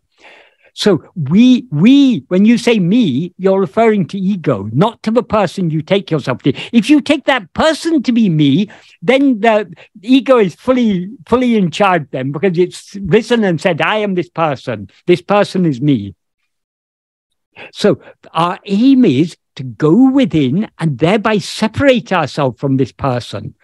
By investigating ego, or rather investigating the source from which ego rises, which is our own being, ego subsides, and thereby we separate ourselves from this person we now seem to be. We seem to be this person so long as we're looking outwards, attending to anything other than ourselves. If we attend to ourselves, ego subsides, and to the extent to which ego subsides, we thereby separate ourselves from this person.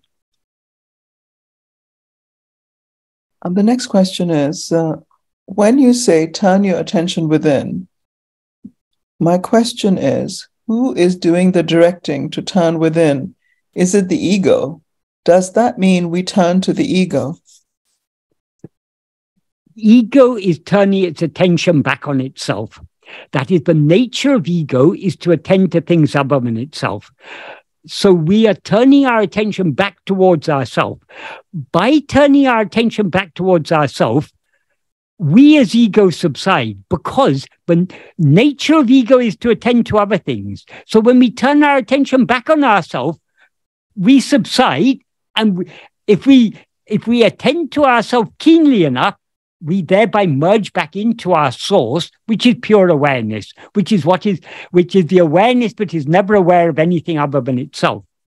So it's only the keen self-attentiveness that that is the only means by which we can permanently dissolve back into our source, back into the pure awareness that we actually are.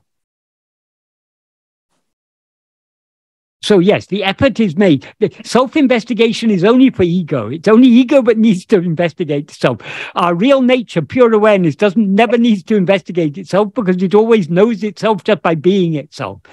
The whole problem, the problem is for ego. The problem is ego. And the solution is for ego to turn its attention back on itself to see who am I. Thank you. Thank you. Right. You answer the question. Right, good. Bhagavan answered the question. He put the words in my mouth. Yeah, because I always wondered now who's doing the directing when you say turn, who's asking? It is ego. Turn? It's ego, of course. It is the ego. Yes. So everything is focusing on the ego. Yes. And then the ego subsides. Ego is the problem. And the solution can be found only in that the ego alone is the solution. Ego looking outwards is the problem. Ego looking back within is the solution. As simple as that. Yes, yes. Thank you. Bhagavan in Aksharamlai, verse 43, I think it is, 44, Tirumbi aham dene dinamaha kankan. That is what Arunachala told Bhagavan. Daily, turning within, daily see yourself with the inner eye. So, to whom is that instruction given? That is the instruction the Guru gives the ego. So it's ego that has to turn its attention back within. When it turns its attention back within, it finds Guru is ever shining in its heart as its own being, and thereby it merges in that. That is what Bhagavan says, Terium, it will be known. It becomes clear, yes. Yes. It becomes clear to the extent to which we look within. Okay. Thank you, Michael. Arunachala taught Bhagavan that in silence. Because we are too dull to understand that silence, Bhagavan has translated Arunachala's silent teaching into words for us. That is, Arunachala had to appear in human form in order to translate its own silent teaching into words. For the benefit of people like us. Dull heads like us, yes. Yes. My problem is, okay, I sit down for meditation, I try my very best to what you are saying, turn within. But in our everyday, daily, our chores where we're doing, we have to plan, we have to think, we have to use our mind most of the time. We think we have to, but we don't have to. Bhagavan says in the 13th paragraph of Nana, when that one Parameshwara Shakti is driving all karyas, why should we, instead of yielding ourselves to it, be constantly thinking it's necessary to do like this, it's necessary to do like that? In other words, it's not necessary for us to think anything whatsoever. Because as he said in the previous verse, however much burden you place on God, he will bear all of it. So even the burden of thinking you can place on him. That is the path Bhagavan is showing us. It is not necessary for us to think of anything except ourselves. In other words, we not necessary to attend to anything except our own being. Attending to anything other than ourselves is carrying the luggage on our head. Attending to ourselves is putting the luggage aside and leaving it all to the train to take care of everything. Okay, so you're saying we have no agency at all. We don't plan. We have agency so long as we are planning, but it's not necessary for us to plan. We can leave everything to him. Right. Okay. I'll put a very personal question. I don't mind telling this. We plan to go to Tirunamalai in January, mid-January. Yes. And then now there is this problem about COVID being, becoming rampant. So the dilemma whether to go or not to go. Now I've surrendered to Bhagavan. Bhagavan, please, you have to decide. But how am I to know what decision to take? Because I'm really, really, really keen to go, If it is Bhagavan's will that you should go to Tiruvannamalai in January, you cannot avoid going to Tiruvannamalai, even if you wanted to avoid it. So you can... That is that one Parameshwara Shakti. That is Bhagavan himself. He's driving all these carriers.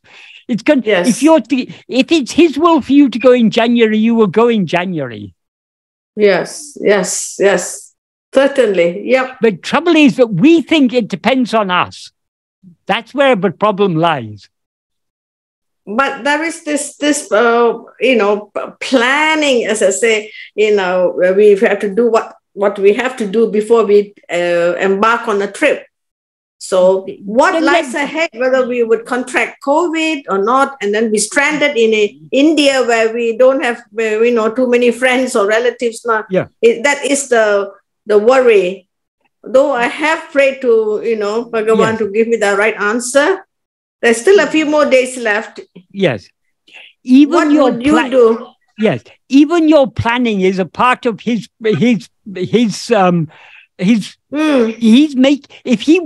you were to go to India, certain planning is necessary. Whatever planning is necessary, he will make you do that planning. So even let him take care of that. But how do I do that? By turning within and subsiding back. Then whatever that is, as Bhagavan said in the first sentence of the note to his mother, avarava prarabdha prakaram adakanavan angangirandu artavipan. According to the prarabdha of each one, he who is for that, meaning Bhagavan himself, being there will make them act. So if it is your prarabdha to go to Tiruvannamalai in January, he will make you make the decisions and everything. But trouble is, you think I have to make the decision. I have to decide. I have to know what Bhagavan's will is. Yes, because I don't think I'm that intuitive. Some people think that they're very intuitive. I don't think I'm very intuitive. I just surrender. You don't have to be intuitive. Bhagavan doesn't qualify what he says in that first sentence. According to their prarabdha, if they have intuition, he will make them act. Whether you have intuition or no intuition, he will make you do whatever. That doesn't mean all our actions are driven by Bhagavan. It means all the actions that are necessary in order for our prarabdha to unfold, we will be made to do. So if it is your prarabdha to go to Tiruvannamalai, you have to get visa, you have to get tickets, you have to, all sorts of planning is necessary. Let him make you make all that planning.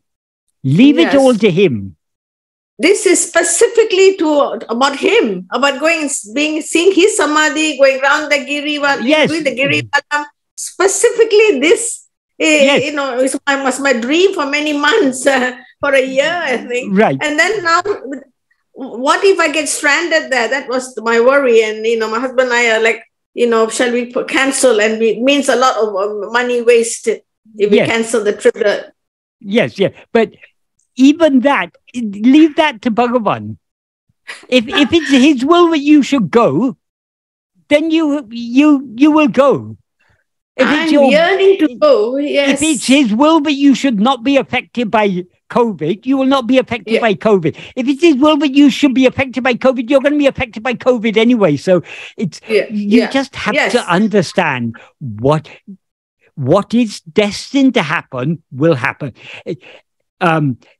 Nadapadu entadai seinum niladu. What will happen will not stop, however much you try to obstruct it. And the other side of the same coin, naduvadadu enmuichi kanum naduvadu. What will endrum naduvadadu enmuichi kanum naduvadu. What will never happen will not happen. Will not. So it's already, what is going to happen is already determined. Yes. And whatever you need to do in order to facilitate that, he will make you do that. Everything has been done. So, yes. Okay, then leave it all to him. Have burden on him. Yes. Yes. And as it is, as the same Bhagavan says, as Krishna in the Gita, you have the right, you have the adhikara to the actions, not to the fruit thereof. So you've got this, you have this right, in accordance with your prarabdha, you've made all these plans, you've got the tickets and everything. What is the outcome is in his hands. I just got a message, Michael. Yes. Sorry to interrupt. It's from Suzanne saying, I'm in Thiru now. It's such a blessing. Come. Oh my God. Look at that. So, yes. Come. I have been like too much yearning for Bhagavan. Too much. I can't bear not to go. Yes. It's that bad. So he wants you to come. So you're going. Yes. I'm going then. And supposing it is not his will, something will obstruct it. But if it is, it seems that it's his will, so just go along with the flow. Nothing will happen then. That much. Don't even believe nothing will happen. Whatever is going to happen is going to happen. It's going to happen, yes. Yeah. We shouldn't believe, because I surrendered to Bhagavan, everything good should happen in my life. That is not surrender. Yes. Take as it comes. If you surrender to Bhagavan, let COVID come, let disease, death, let anything come or go. What does it matter? I'm surrendered to Bhagavan. We shouldn't have any like or dislike. Yes. Then only it's surrender. Yeah, the only problem is my husband was coming with me, and he was rather, apprehensive. Yes. Well, Bhagavan will. If it is Bhagavan's will, it will happen. And whatever is going to happen is going to happen. Nothing can happen that is not his will. Yes. And what is his will can never be stopped. Yes, especially going to see him. Yes, right. Yes, it's just too much to bear not to go. Yes. It's like I can't wait another year, another month. No. Yes, right. Yeah. Okay. It was so wonderful, Suzanne. Thank you, Michael. Really wonderful. Right. Your satsangs are really, really so touching. It's not me. It's all Bhagavan. And your book is one of the best. It's excellent. I really, really enjoy every page. I read it every night before I go to bed. It's wonderful. Your book is so well explained. It's not me. It's all Bhagavan. If there's anything useful in anything I say or do or write or anything, it can come only from Bhagavan, because he's the source of all clarity, of all love. So it's all only him. It's the yes. It's a wonderful, wonderful book.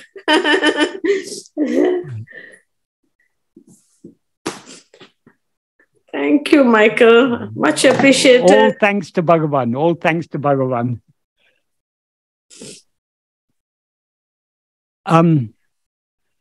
Among the questions Shalini sent, the first one says, I have one question. When we practice Atma-vichara, if our attention is outwards, thoughts will rise in our mind. But if we turn our attention within, shouldn't thoughts subside to the same extent that we're turning within, if we are turning our back on them? Yes, if we are turning within. But the thing is, though we are turning within, as Bhagavan says in the 10th paragraph of Nana, the Vishaya vasanas are rising, constantly rising in countless numbers like ocean waves. Those Vishaya vasanas are the seeds that give rise to thought. They are the inclinations to think. So if we allow ourselves to be swayed by those inclinations, our attention goes outwards again and we get caught up in thoughts. So long as we hold on to the self-attentionness, in other words, so long as our attention is directed back within, we are thereby not allowing ourselves to be swayed by the Vishaya vasanas. But if for a moment we allow ourselves to be swayed by any Vishaya vasana, again our attention goes outwards. So to the extent to which we're turning within, other thoughts will subside. To the extent to which we allow ourselves to be swayed by the Vishaya vasanas, our attention will go outwards and the thoughts will arise. That is, the attention going outwards and the arising of thoughts are one and the same thing. So I hope that's a clear answer to that. The next question is there anything except the I that is not an object? No, we alone are not an object. Now, as ego, we are the subject. But what we actually are is not even the subject. We are the reality of the subject. We are the underlying being. The I, the subject is ego, the chit-jada granti, the adjunct conflated awareness, I am this body. The I am in the I am this body, that is what we actually are. So the ego is not an object and its reality is not an object. Anything I see is not me.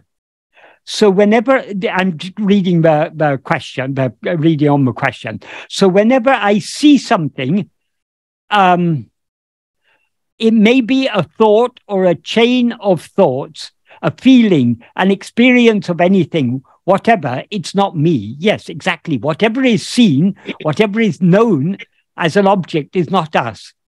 When I discover that I am attending to something that is not me, I return to attend to myself. Yes, that is the meaning of when Bhagavan says, investigate to whom does it appear.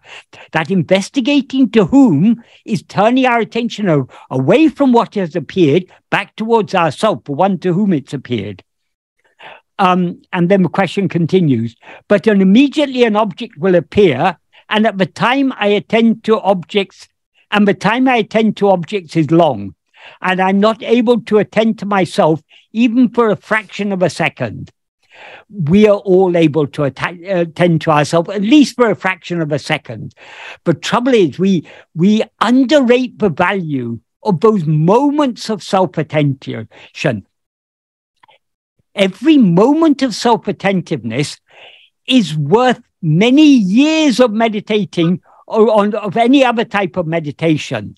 That is, this is such a powerful and precious practice. So we should learn to treasure, to value every moment of self-attentiveness.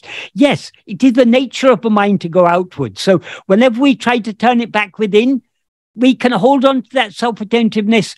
The deeper we go within, the shorter will be the time that we can hold on to it. If we are holding on to a tenuous current of self-attentiveness, that is a relatively superficial self-attentiveness, we may be able to hold on to it for some time.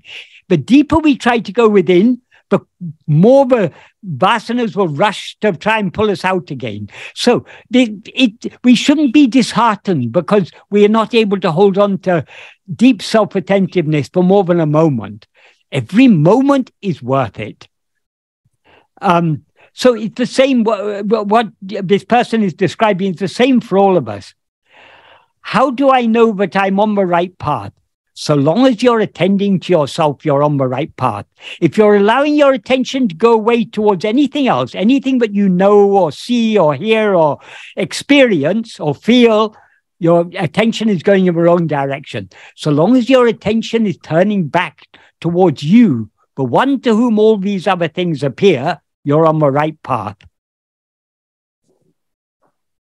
And another person has asked, the reasoning and explanation of the three states helps us to discover that we exist beyond the three states as I am, independent from objects such as the body and the world.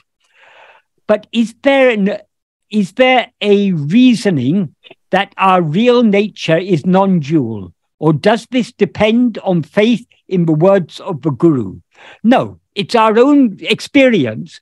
In sleep every day, we remain without anything else, without any second thing.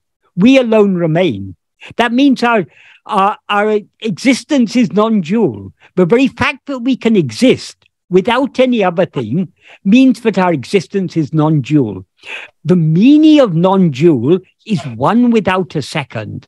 So that is our experience in sleep. We are one without a second. There's no second thing in sleep. So if our nature was more than one thing, we couldn't remain in that state of oneness in sleep. The fact that we exist in a state of perfect oneness without any second thing in sleep, is itself clear proof from our own experience that our real nature is one without a second. So this present state of ego, where we're aware of so many other things, that is not our natural state. This is an unnatural state. So our natural state, our real nature, is just to be one without a second. Those are the three questions that Shalini left me. Does anyone have any other questions? Michael, someone has put a question in the general chat. Okay. Hello, Michael. Is it possible to do self-inquiry for the ego after it discards the body, or is it possible only as a human? Ego cannot exist for a moment without identifying a body as I.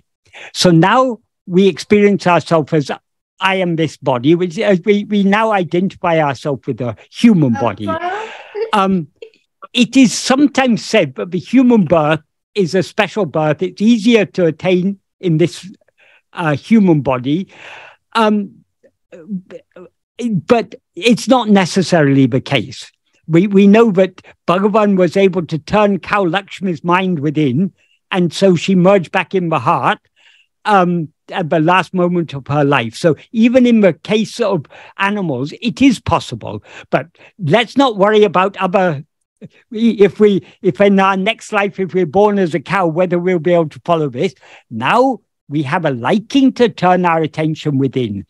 So long as we have that liking, let us try and cultivate it as much as we can. We don't know how far we are from our goal, how close we are to being willing to let go of everything and surrender ourselves completely. If we don't merge back into our source during the lifetime of this body, ego will then, the lifetime of this body is just a dream. When this dream comes to an end, the dreamer, namely ego, remains. So we will then have another life, another dream. We'll dream ourselves to be some person. Probably it will be another human birth. But even if it's a birth as, say, a cow or a dog or a cat or horse or something, doesn't matter. Because we've now cultivating this love to turn our attention within, that will continue even in whatever form we take ourselves to be. So it's not dependent on the form that we take ourselves to be. The key to success in this path is love to turn within. The more we try to turn our attention within in the lifetime of this body, the more that love will grow. And that will continue with us, whatever be our next life. So it's not necessarily dependent on a human life. But as I explained earlier, what is to investigate is ego. Ego, so long as it allows its attention to go outward, it always experiences itself as I am this body, whatever the body may be. To the extent to which ego turns within, ego is thereby, we are thereby separating ourselves from this body, so ego subsides. And when ego subsides fully back into the source, we completely separate ourselves from the body. That is the dissolution of ego. Until that point, we have to continue this practice. I hope this is an adequate answer to that question. Does anyone have any other questions, or can anyone see any other questions in the chat box? Could I? Yes, certainly. Question. I think it could be semantic, but there's some aspects of how you are explaining the ego that I sort of kind of miss. I don't quite feel I grasp. And if I could just say what I feel my ego is, to me, it's I believe my ego is like a shape. It's everything I know about myself, and this self entity is something I'm identified with. So it's like it's a bit like a stone of a certain shape, and it's like I think I'm this stone, this insentient stone, and it's got, and I can describe the shape. You know, it's a bit bulbous that end, it's sort of broken that end, and in the same way, my ego, like the story of myself, my life, my name, my appearance, everything I associate with that. You know, all my circumstances. So it's like that. It's somehow flooded my mind, but it isn't actually me. It's something I'm just identified with it. I think the difficulty that I have with the way that you put it is that the ego, you indicate it's the ego that is identified with the body and the personal self and so on. So it's that bit that I'm struggling a little bit with. It seems to be like a halfway house between the structure, the ego as a structure, and the self, which is who I truly am, my true self. It seems to be like there's a sort of a bit of both caught up in this ego, and it's this that is identifying with. Yes. But to me, the ego is the structure itself. It's like I'm just looking at it, like I might look at a picture or something, and this picture is flooding my mind, and I'm identified with it. So the ego is not quite what is. It doesn't seem to be what is identifying or what is thinking that it is the body. I see it really as the identification itself, the structure itself, the thought of me, and everything about that is flooding my mind. So I think of it as that way. And then if I realize that that is an illusion, my true self is completely apparent. So that's just how I look at it at the moment. Okay. I look at it. Ego is not anything you identify with. Ego is that which identifies itself with the person that you seem to be. So ego is not a structure. Bhagavan, in verse 25, Bhagavan describes ego as a formless phantom. But to understand this best, verse 24 of Uludunapta explains this very clearly. What Bhagavan says in verse 24 is, Jada Urul Nanenadu, the Jada body does not say I. Jada means non-aware. That is why did the body not say I? Because it's not, when he says does not say I, that's a metaphorical way of saying it's not aware of itself as I. Why is it not aware of itself as I? Because it is Jada, because it's not aware. And when he's talking about the body, he's not just talking about the physical body, because in an earlier verse, in verse 5, he says, he defines what he means by body, saying, Uru pancha kosa uru. So the same word he uses for body, and he said the body is a form of 5 sheaths. Those 5 sheaths mean the physical body, the life, or prana, the mind, the manomaya kosha, the intellect, the vijnanamaya kosha, and the will, all the vasanas, which is the anandamaya kosha. These 5, body, life, mind, intellect, and will, are what make up what Bhagavan calls the body. In other words, the whole person is the body. So the body does not say I, because it's Jada. It's not aware of itself as I. That is, not only is the physical body Jada, but prana, the life is Jada. The mind in this context means all the thoughts, feelings, perceptions, memories, and so on. These are all objects known by us. The intellect, this is the reasoning and judging faculty. This is something known by us. The Anandamaya kosha is the will. That consists of all the vasanas, all the inclinations. They are also objects known by us. We experience the vasanas. So none of these are all jada, so they don't say I. In other words, none of these are ego. Then in the next sentence, he says, Satchit udiyadu. Satchit does not rise. Satchit means that pure being, pure awareness that we actually are, that doesn't rise. Then in the third sentence, he says, in between, one thing, I, rises as the extent of a body. So this one thing, I, because it rises, it's not Satchit, because Satchit doesn't rise. And because it's aware of itself as I, it's not the body, because the body is not aware of itself as I. So ego is neither a body, nor is it Satchit. It's something that rises in between. When he says it rises in between, that has the two implications of that. That is, firstly, the only link between Satchit, which is what is real, and the body, which is just an unreal appearance, is this what comes in between, this ego. In other words, this body seems to exist only in the view of ego. The body doesn't exist independent of ego.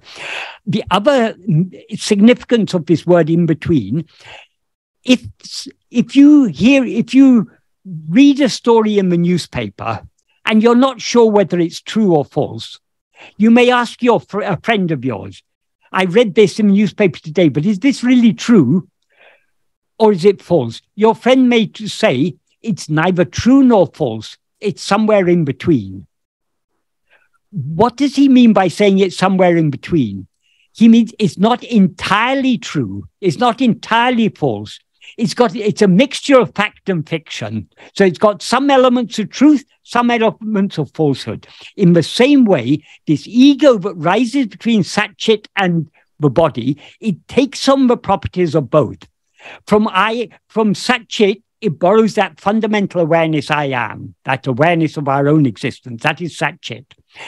And from a body, it takes the form. So it limits itself as the form of a body. That's what he means by it rises as the extent of a body. That means it's limiting itself within the body. So it is conflating these two contrary things, this Satchit, I am, and the body are conflated together. Then in the next sentence, he says, this is Chit Jadagranti. It's called Chit Jadagranti because it is a conflation of Chit and Jada. The Chit portion is I am. The Jada portion is this body. Because these two are taken together, because they're conflated, they are entangled like a knot. So it's called the knot, the consciousness, non-consciousness knot, we can call it. And then he goes on to say, it's Chit Jadagranti, bandham, it's bondage. Because once this knot comes into place, we are bound to this body. So it's bondage. Bandham, jivan, it is the jiva, the individual soul. It is nupame, the subtle body. It is ahande, ego. Ichamsara, this samsara, and manam. So all these words, what they ultimately refer to is only this one I, but rises, but is neither the body, nor is it Satchit. It's that which rises, taking the two and identifying itself as I am this body. That's verse 24. Then in verse 25, in the last line of verse 25, he describes ego as uruvatra payahande. Uruvatra means formless or devoid of form. Pay means an evil spirit or a phantom. The reason and the hande means ego. So the formless phantom ego is what he means. So the reason he says that ego is formless is it has no form of its own. It's got no structure of its own. The reason he says it is a phantom or an evil spirit is it's got no substance of its own. It borrows its substance from Sat-Chit. It borrows its form from a body. But of its own, it's neither a form, nor is it a substance. So it doesn't actually exist at all. It's a phantom that arises between these two. And then he says, that's the description he gives in the last line. But beginning from the beginning of the verse, he says, grasping form, it comes into existence. But the form it grasps to come into existence is the form of a body. Grasping form, it stands. So it cannot come into existence or stand without grasping the form of a body as itself. Then he says, grasping and feeding on form, it flourishes abundantly.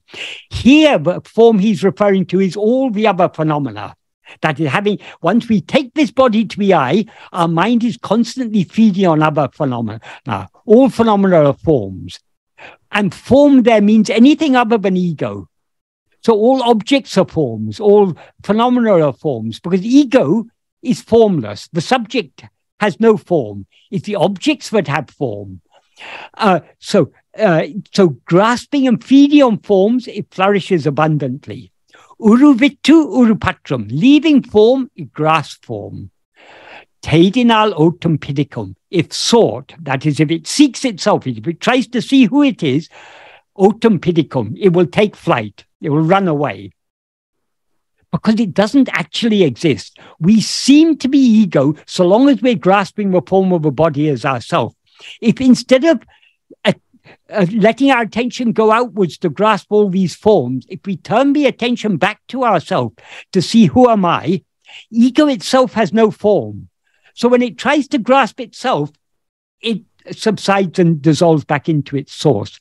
So when you were saying ego is a structure that I identify with, ego is not the structure. Ego is the I that identifies with that. Ego is I. But the word in Tamil that Bhagavan uses is ahande. Ahande is a Tamil form of the Sanskrit word ahanta. The exact meaning of ahanta is I-ness. So ego is the I, but identifies itself with other things. So ego is not what it identifies with. This person, Michael, is not ego.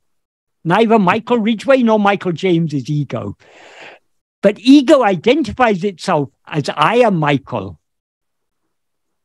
So that which identifies itself, that I that takes itself to be Michael, that is ego. Yeah.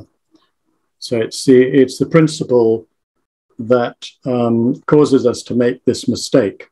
So it's the sense of identifying with this this structure, the body.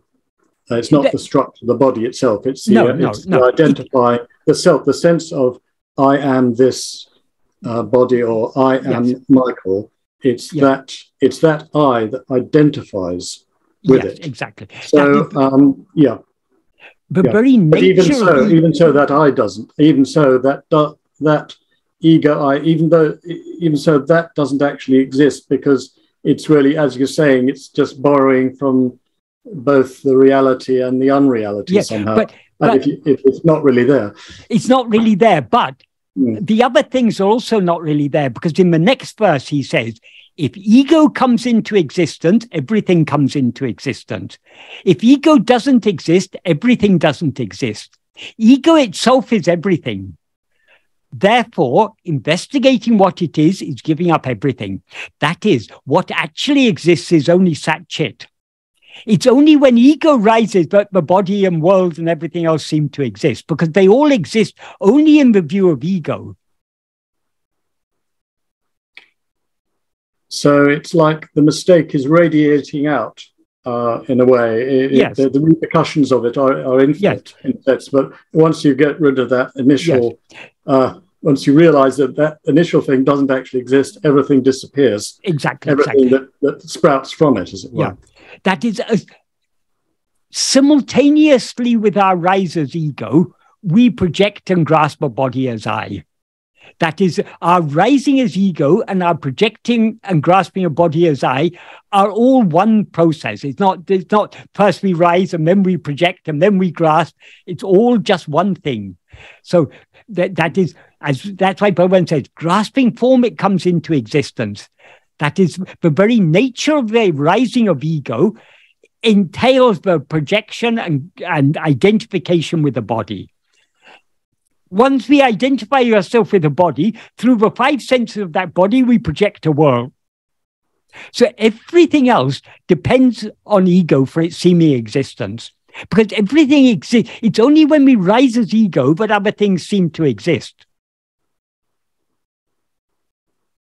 So we see ego seems to exist so long as we're attending to those other things. Mm-hmm. Yeah. Only when we turn our attention, to the extent to which we turn our attention back within, does ego subside and dissolve.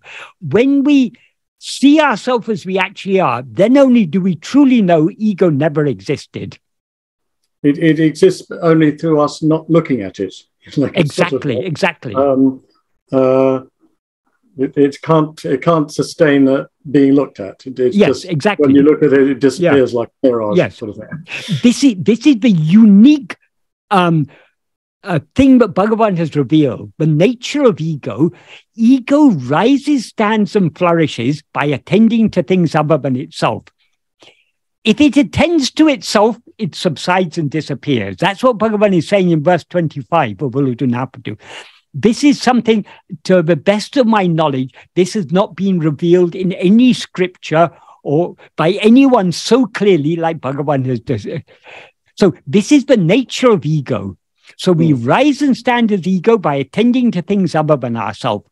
By attending to ourselves, we will subside and dissolve back into our source. So long as we attend to anything other than ourselves, we seem to be ego. Ego seems to exist. It never actually exists, but it seems to exist. And because ego seems to exist, everything else seems to exist. But if we turn our attention back to investigate this ego will subside and dissolve back into its source.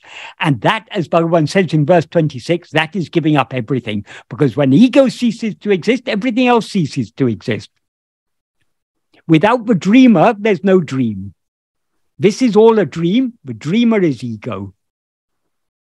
So really, there's no point in trying to identify and define the ego, because it's a formless phantom. It's a formless phantom. And look for it, and it takes no way of flight. describing it exactly, because it can't be described in terms of any kind of concept. It's no. Just look at it. We can understand its nature. Is to come into existence grasping form, to stand grasping form, to feed itself and flourish by grasping form. We understand that is the nature of ego. But if we try to find what is that it has such a nature, there's no such thing to be found. But could I just branch that just slightly? I mean, there is a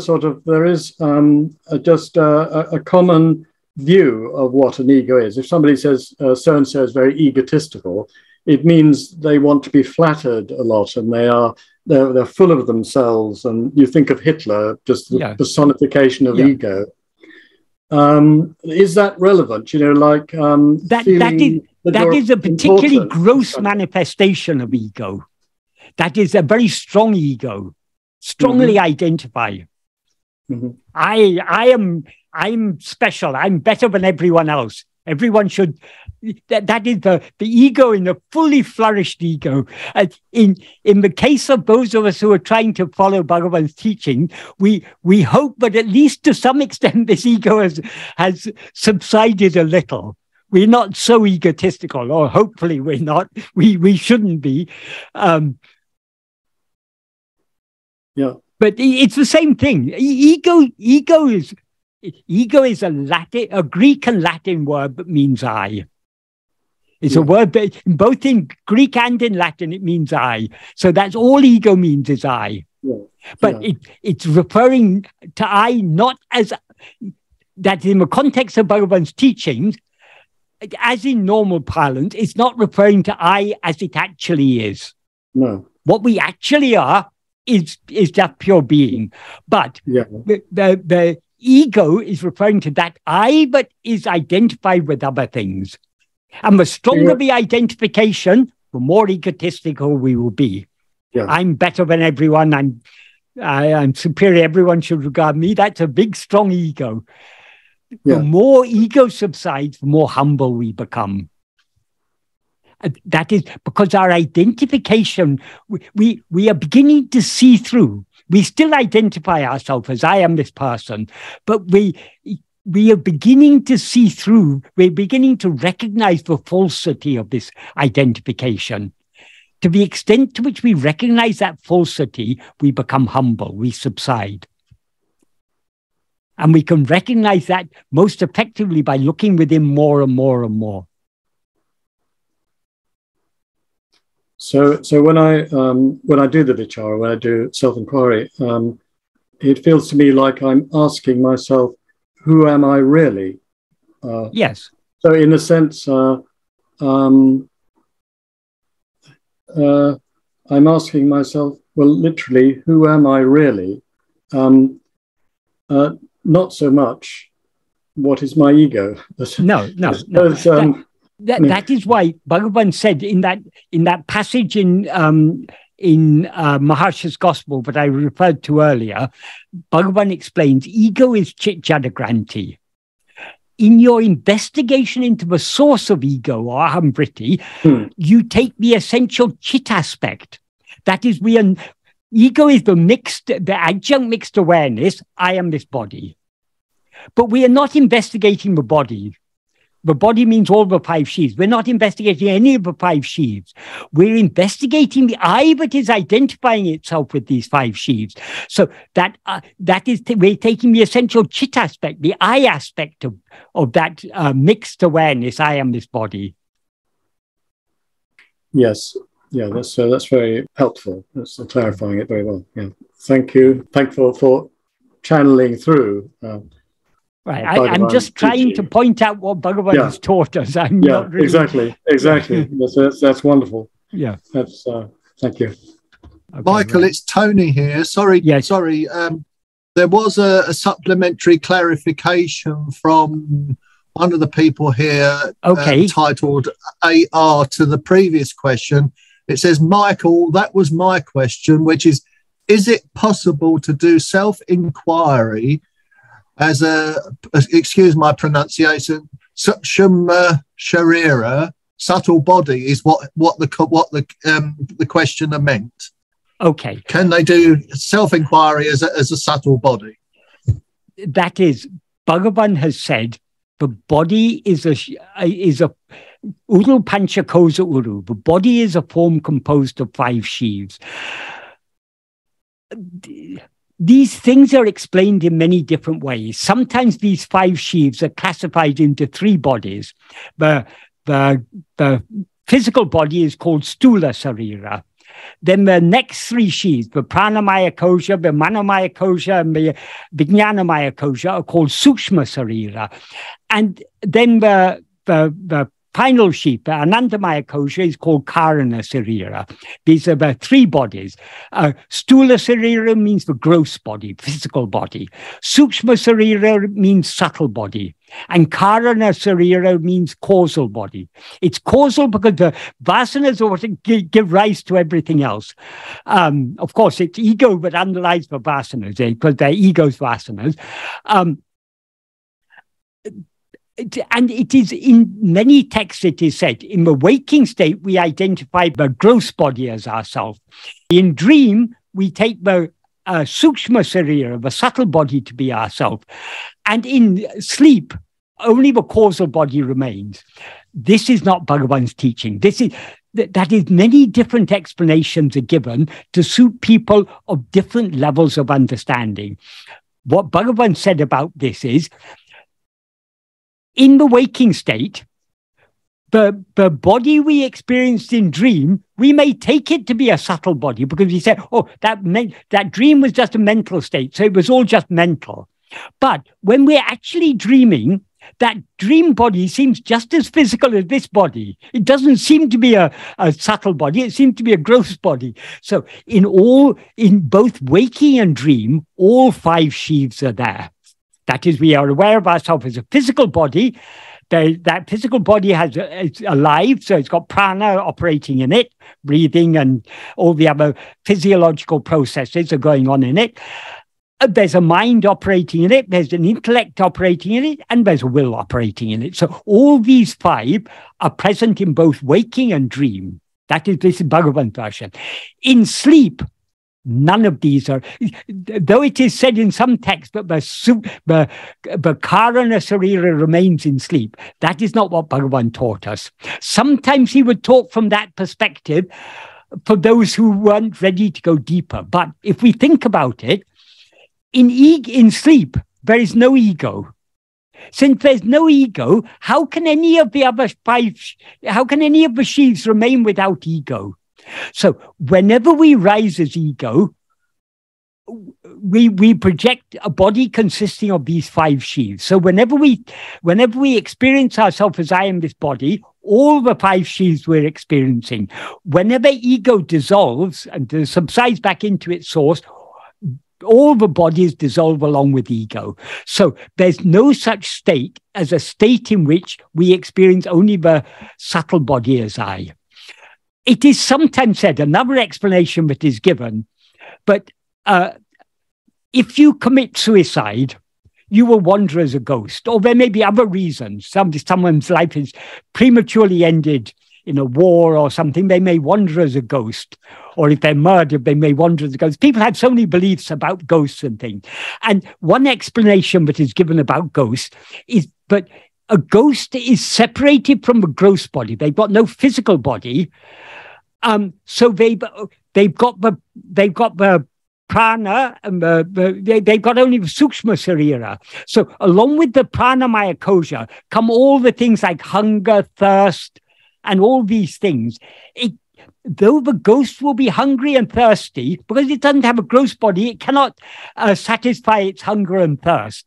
This is an explanation that is given about the torment of being a ghost. There may be some truth in that. Maybe a ghost is not able to satisfy its hunger and thirst. But even to say that the ghost doesn't have a gross body, the very fact that if a ghost is aware of a world around it, it will be aware of itself located in a place in that world. So if that world is physical, but it won't have a gross physical body, but it'll have a subtle physical body. So there will always be the appearance of a physical body there in some form. Even if it's an ethereal physical body, it's still a physical body. So, but all these different explanations are given to different types of questions. But Bhagavan keeps things very, very simple. He says the body is a form of 5 sheaths, therefore all 5 are included in the term body. He's very, very clear and explicit about that in verse 5 of Uludunapadu. So in waking and dream, all 5 sheaths are there. That is, all these 5 sheaths are only mental because they're all a mental projection. So this body in waking is no more gross than the body in dream. The body in dream is no more subtle than the body in waking. It's the same. So we never rise as ego without experiencing all 5 sheaths as I. And when we don't rise as ego, there are no sheaths at all because they exist only in the view of ego. So we don't have to worry about doing it in the subtle body. One further clarification about this to add to the confusion. It is often, in many texts it is said, when it is asked, when the gross body dies, what is reincarnated? In many texts it is said the subtle body. So many people think, the subtle body means the pranamaya kosha, manamaya kosha, and vijnanamaya kosha. These are reincarnated. This is why, to clarify that is not the case, Bhagavan in verse 24 of Uludunapadu, when after describing ego, he says, this is chitjaragranti, bandham, bondage, jiva, nupame. Nupame means subtle body. Likewise, in the 4th paragraph of Nana, towards the end, he said the mind is what is called subtle body. So mind there means ego. So why Bhagavan says that, there we shouldn't equate. We shouldn't be saying, oh, Bhagavan is saying pranamaya kosha, manamaya kosha, vijnanamaya kosha. These are ego. That is not what he's saying. He's saying that the word subtle body, when it's talked about with reference to the subtle body is reincarnated, that means ego is reincarnated. That's why Bhagavan says like that. So we need to understand the meaning of terms from the context in which they're used. So this subtle term, subtle body, is used in different contexts, in different sense, in different contexts. So what is actually reborn is ego. What ego takes along with it is its vasanas. The vasanas are the seeds that give rise to everything else. So in a sense, yes, it is taking the other sheaves with it, but only in seed form, in vasana form. When it rises again to dream another life, its vasanas will project a body consisting of 5 sheaves again. So one thing we need to be aware of is that in different texts, different levels of explanations are given to different types of questions.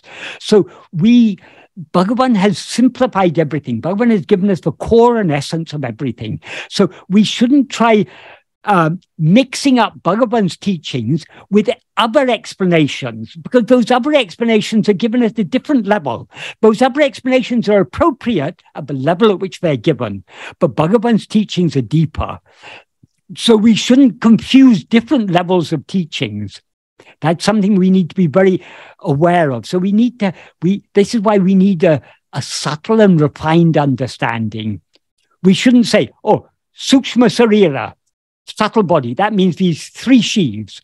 And therefore, wherever the term sukshma sarira is used, it must mean these 3 sheaves. If we take it like that, we'll be in a confusion, because it's used in the term sukshma sarira is used in the different sense in different contexts. So in the sense that ego is the sukshma sarira, we cannot do self-investigation without sukshma sarira, because ego is the sukshma sarira that is to do with self-investigation. That doesn't mean that ego is any of the 5 sheaves. Ego is not any of the 5 sheaves. Ego is that which identifies the 5 sheaves as I. So I hope this clarification helps. So long as you're aware of yourself as I am this person, I am this body, you can investigate yourself. Let the body be a gross body or a subtle body, whatever type of body it is. So long as you're aware of yourself as I am this or I am that, that is ego. But so long as there's identification with any form of any kind whatsoever, that is ego. And that ego needs to turn its attention away from all forms back towards itself. That is what Bhagavan's teachings are all about. That is how we practice self-investigation, by how we investigate who am I, by turning our attention back towards ourselves to find out who is this I, what is this I? This I that we're investigating. We're not investigating the body or the prana or the mind or anything else. We're investigating I and I alone. Om Namo Bhagavate Sri Arunachala Ramanaya.